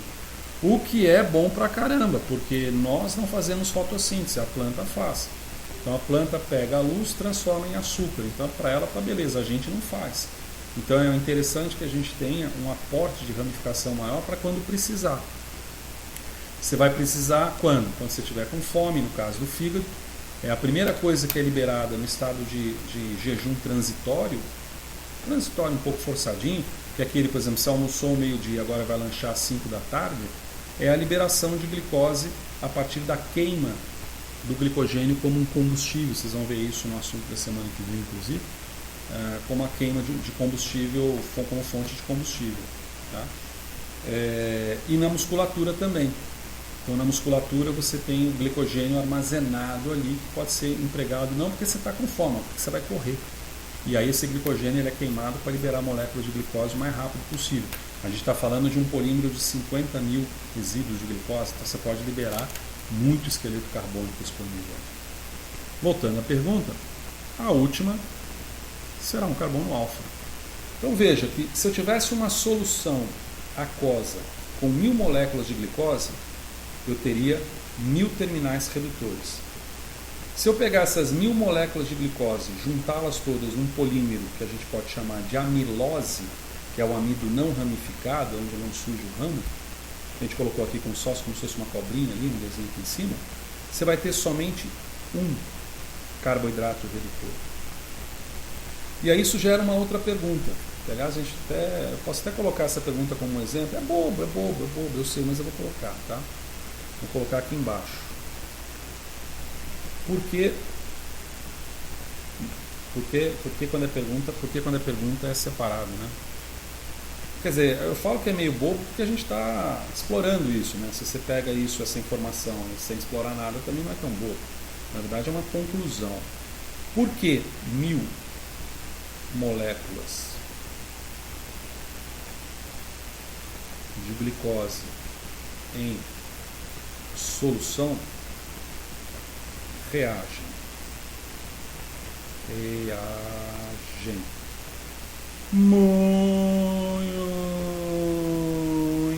muito mais com cobre do que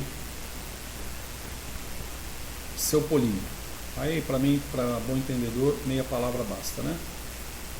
O polímero seria o polímero das 1000 moléculas de glicose. Então, nem vou responder essa, porque na verdade ela está respondida na questão de cima, né?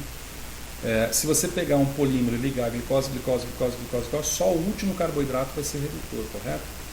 Então 1000 moléculas de glicose podem reagir com os íons cobre. Todas elas podem reagir com os íons cobre. Isso na reação de Benedict dá um negócio desse tamanho aqui no fundo do tubo de ensaio. Já um polímero, se você joga amido, por exemplo, a reação por vezes dá negativa ou dá um fraco positivo, mas muito fraco positivo. Se você jogar amido, isso é uma coisa também que pode ser utilizada, se você joga amido e a reação dá positiva, de duas uma, ou você tem esse amido extremamente fragmentado ali, tá certo? Ou você tem esse amido extremamente fragmentado ali. Então você não tem um amido propriamente. Você tem o que eles chamam até de amido de baixo peso molecular na indústria, né? Porque você fragmentou esse amido. E esse amido pode ser fragmentado com enzima da saliva, né? Por exemplo, a alfa-amilase. Agora, na nossa pergunta existe um complicador. Você tem, está em amarelo? Amarelo. Você tem na nossa pergunta aqui, quantos ramos? Agora já nem lembro, está lá em cima. Aqui, ó, 100 ramos, né?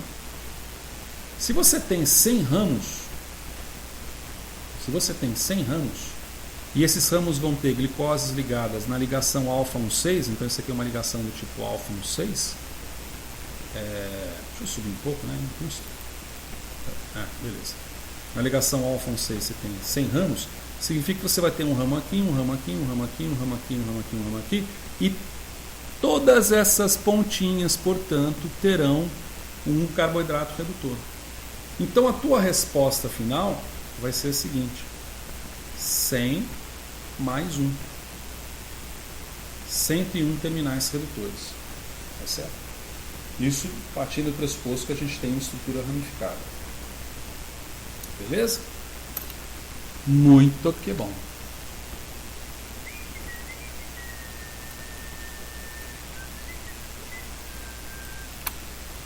Lembra da inulina? A inulina também tem uma estrutura bem interessante. Cadê a minha inulina? Inulina HGHI. Inulina, papum. Aqui inulina. A gente colocou a estrutura dela em vídeo aula. Inulina é uma estrutura muito famosa, sabe? Quando você fala em alimentos funcionais, que é uma área grande, alimentos funcionais tem vários. Acho que, se não me engano, a vitamina C é considerada um alimento funcional, porque além de ser alimento, ela participa de uma série de funções biológicas que estão além da sua atividade como alimento. Se não me engano, ela é considerada alimento.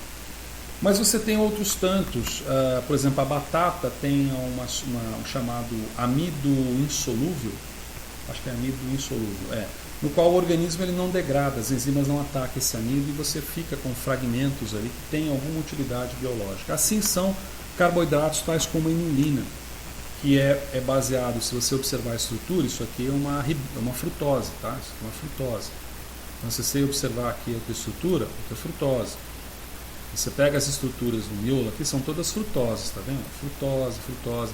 A última estrutura, aqui ó, a última estrutura é uma glicose. Então, a inulina, que é muito famosa, é um alimento funcional e é chamado de fruto-oligosacarídeo. Vou colocar isso aqui, já vai fazer a perguntinha mesmo, né? Eu vou fazer a perguntinha mesmo, já coloco aqui, ó. Maieio? Isso aqui tá maieio? Tá maieio. Não vou colocar maieio não, vou colocar branquinho. Beleza? Essa aqui em cima.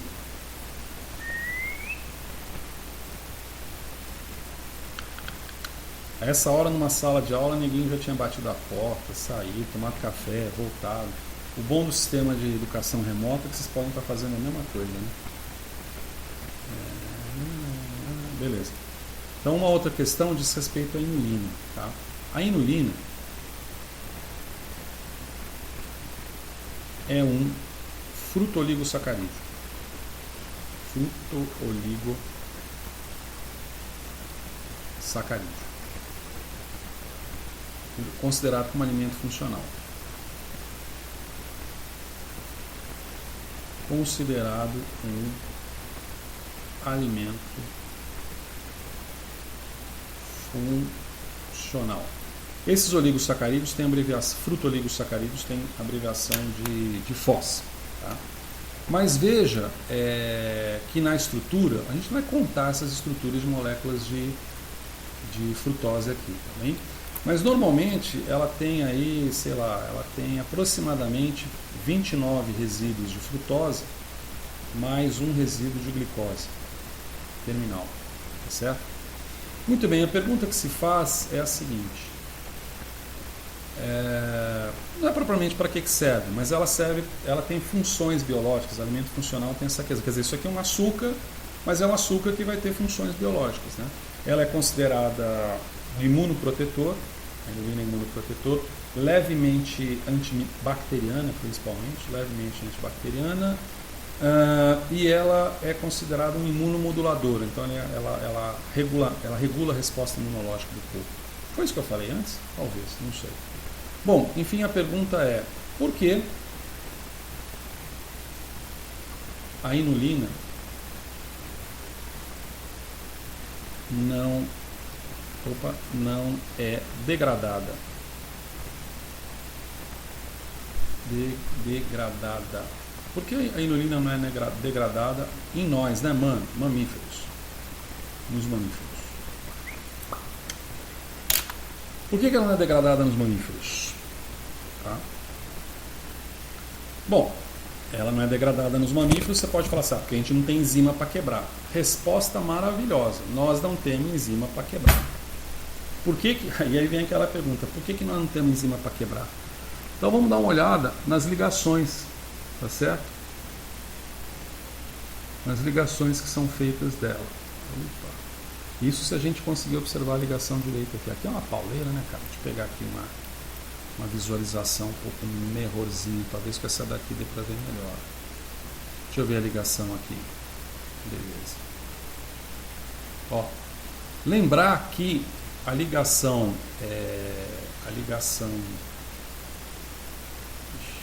cara, tá difícil mesmo.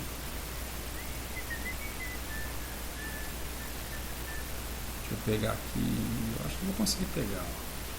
Tá aqui.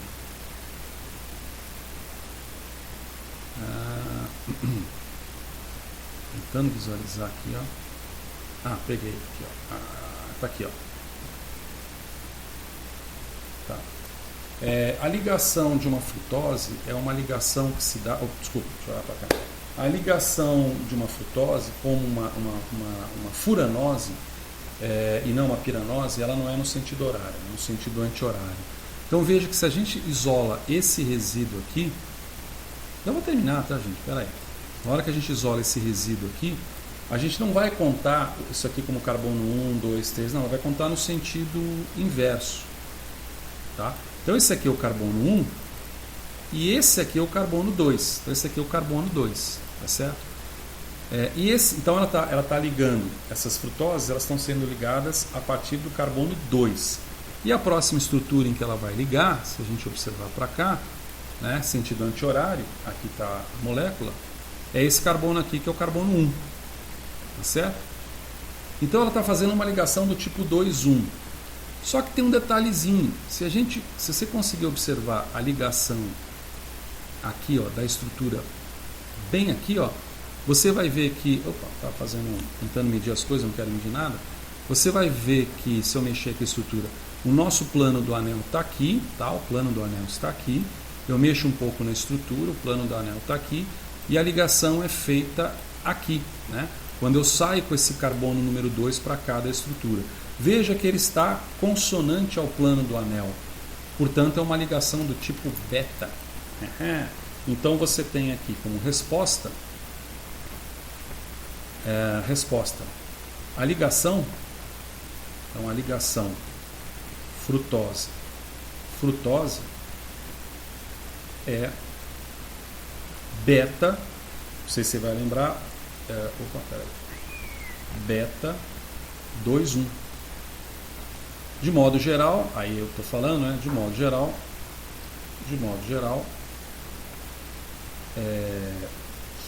ligações dessa natureza não são degradadas em mamíferos. Não são degradadas em mamíferos, tá? Se fosse uma ligação alfa 2,1, existem exemplos, se não me engano, de trisacarídeo, rafinose, me parece, agora que eu não estou na dúvida se rafinose eu acho que rafinose agora está na sua dúvida, não sei. você tem a possibilidade de quebra. A rafinose ela tem um outro problema. A rafinose ela é presente no repolho, como açúcar. E a rafinose ela está muito ligada à liberação de gases, flatulência, erutação, que é o arroto, flatulência sabe o que é, né? Tá? Isso porque você tem um potencial, um baixo potencial de degradação da rafinose, que é um trissacarídeo da rafinose, presente no organismo humano, né? Mas uma alta disponibilidade de bactérias intestinais para isso. E isso gera essas consequências. A rafinose é muito rica no feijão também, né? Então, e tem aqueles truquezinhos domésticos, né? Já vou encerrar a aula também. Aqueles truquezinhos domésticos no qual você pega a água, pega o feijão, coloca o feijão na água e joga a água do feijão fora. Isso você faz no dia anterior. Isso diminui os aspectos de produção de gases do organismo humano. Está relacionado realmente com a redução do teor de rafinose presente, portanto, menor manifestação também da atividade microbiana sobre ela. Tá?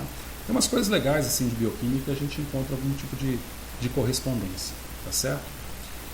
Muito bem.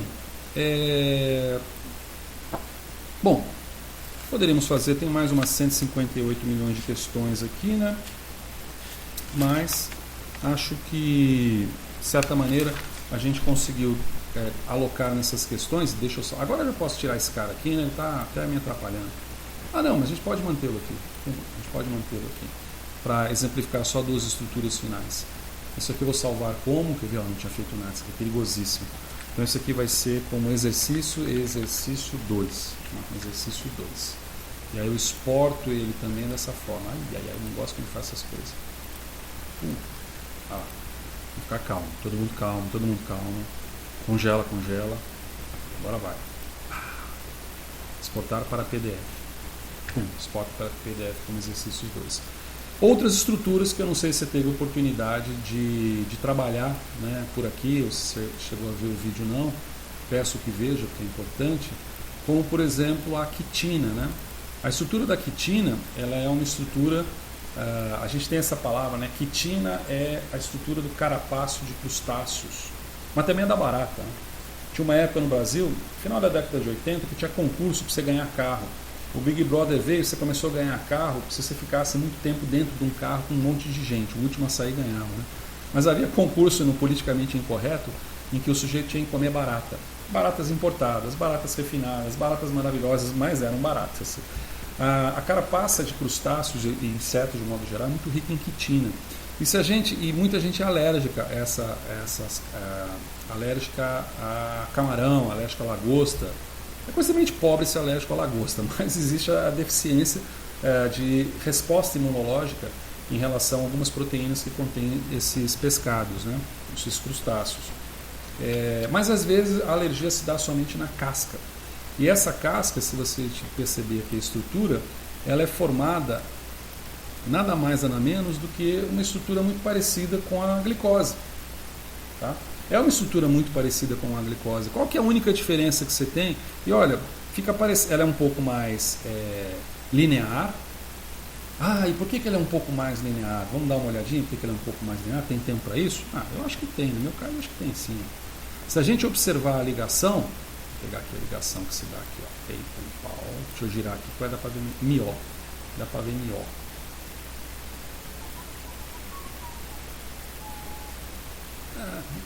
Tá. Truquezinho rápido para você identificar se uma ligação num polímero é alfa ou é beta. As ligações do tipo alfa são ligações que vão abaixo do plano do papel. E as ligações do tipo beta são as ligações que vão acima do plano do papel, mas nós não estamos no papel, nós estamos num software de visualização tridimensional. Então o grande jogo aqui é o seguinte: as ligações beta, quando você usa essas estruturas na tridimensionalidade dessas estruturas, as ligações betas não vão tão acima do papel assim, como as ligações alfa vão nitidamente abaixo. A gente vai exemplificar para a estrutura da amilose. Podia ter pego lá da amilopectina, mas a gente pega a amilose. Tá certo? Isso significa que se elas não vão tão altas assim, elas ficam mais ou menos planares. Tá vendo? Olha só. Essas ligações elas ficam mais ou menos planares. Isso dá à estrutura como um todo uma estrutura linear. A quitina é formada de glicose. A celulose é formada de glicose. Mas a gente não consegue degradar a casquinha do camarão muitas vezes por conta exclusivamente de respostas imunológicas propiciadas por esse grupo aqui, ó. Isso aqui é um acetato, né? Então isso aqui é um N-acetato, né? Então seria uma glicose aminoacetilada, por assim dizer. E essa aminoacetilação, ela impacta imunologicamente organismos sensíveis, enzimaticamente sensíveis, que não conseguem degradar isso daqui, tá? Mas veja, como eu estava colocando, se você observar aqui, que o tempo também cada vez está mais curto, você tem uma ligação, que essas ligações estão indo sempre para cima, né? Tá vendo que a ligação está sendo... Independente se é alfa ou beta, né? Porque desculpa, alfa ou beta não. Se é o carbono 1, carbono 2 ou carbono 3, se gira para cá ou gira para cá, dá para fazer isso e descobrir. Mas veja que essas ligações são ligações que vão para cima. Isso é uma coisa que ocorre também com nuestra amiguita la celulose. Aqui, ó. Essa é a celulose. Veja que é muito parecido, cara. A celulose é muito parecida com ai, caramba, acabei de falar. Com a quitina. Mas ela não tem esse grupo N-acetilado, aminoacetilado, né? N-acetilglicosamina, que é só são resíduos de glicose puramente. E também nessa conformação beta. Aí você vai dizer assim, mas a beta então, o senhor falou que a beta não era degradada. Eu falei que a beta quase nunca é degradada. Eu falei, pode voltar ao vídeo e verificar. Há exceções. A gente tem a capacidade de degradação limitada da quitina. Inclusive, às vezes em adulto ela é perdida, a criança tem e vice-versa, tá? Mas ela é limitada e tem pessoas que simplesmente têm muita dificuldade dessa degradação. Mas a pessoa que fala que não pode com a casquinha do camarão, se ela comer, ela não morre, é diferente, né? Ela não incha, ela não explode, ela fica com umas petecas, ela fica com uma vermelhidão e depois ela volta. Quer dizer, há um potencial ainda que limitado da capacidade de degradação. Só para terminar, quando a gente pega, por exemplo, a amilose, olha a estrutura helicoidal da amilose, belíssima, né? Belíssima estrutura helicoidal da amilose.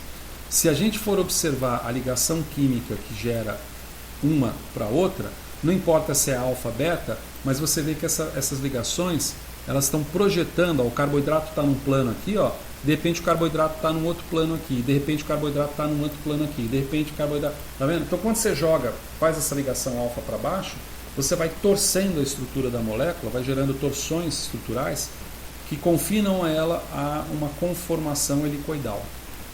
Tá certo? Foi mencionado em sala de aula é ótimo, foi mencionado em videoaula, se você jogar um iodo aqui dentro, ele equilibrado, iodeto de potássio que é solúvel, com iodo molecular I2 que não é solúvel, eles entram em equilíbrio Ki e I2 e geram uma forma triatômica chamada triodina. Quando a triodina entra aqui dentro, a coloração dessa amilose fica azulada, o que é característico da presença de amido, que é utilizado até hoje na indústria cervejeira.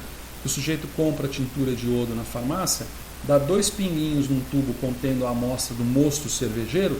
Se ele ficar azulado, ele detecta puramente que ali tem amido. Se ele ficar mais arroxeado, púrpura, ele detecta que esse amido está sendo consumido. E se ele ficar mais amarelado, que é a característica da solução de iodeto de potássio, ele detecta que não há mais amido. Não havendo mais amido, isso significa que as enzimas chamadas alfa e beta amilases contidas no mosto cervejeiro a partir dos grãos, né, de malte, degradaram, liberando as moléculas de glicose que posteriormente serão utilizadas no processo maravilhoso da fermentação e produção da nossa querida amiga cervejinha.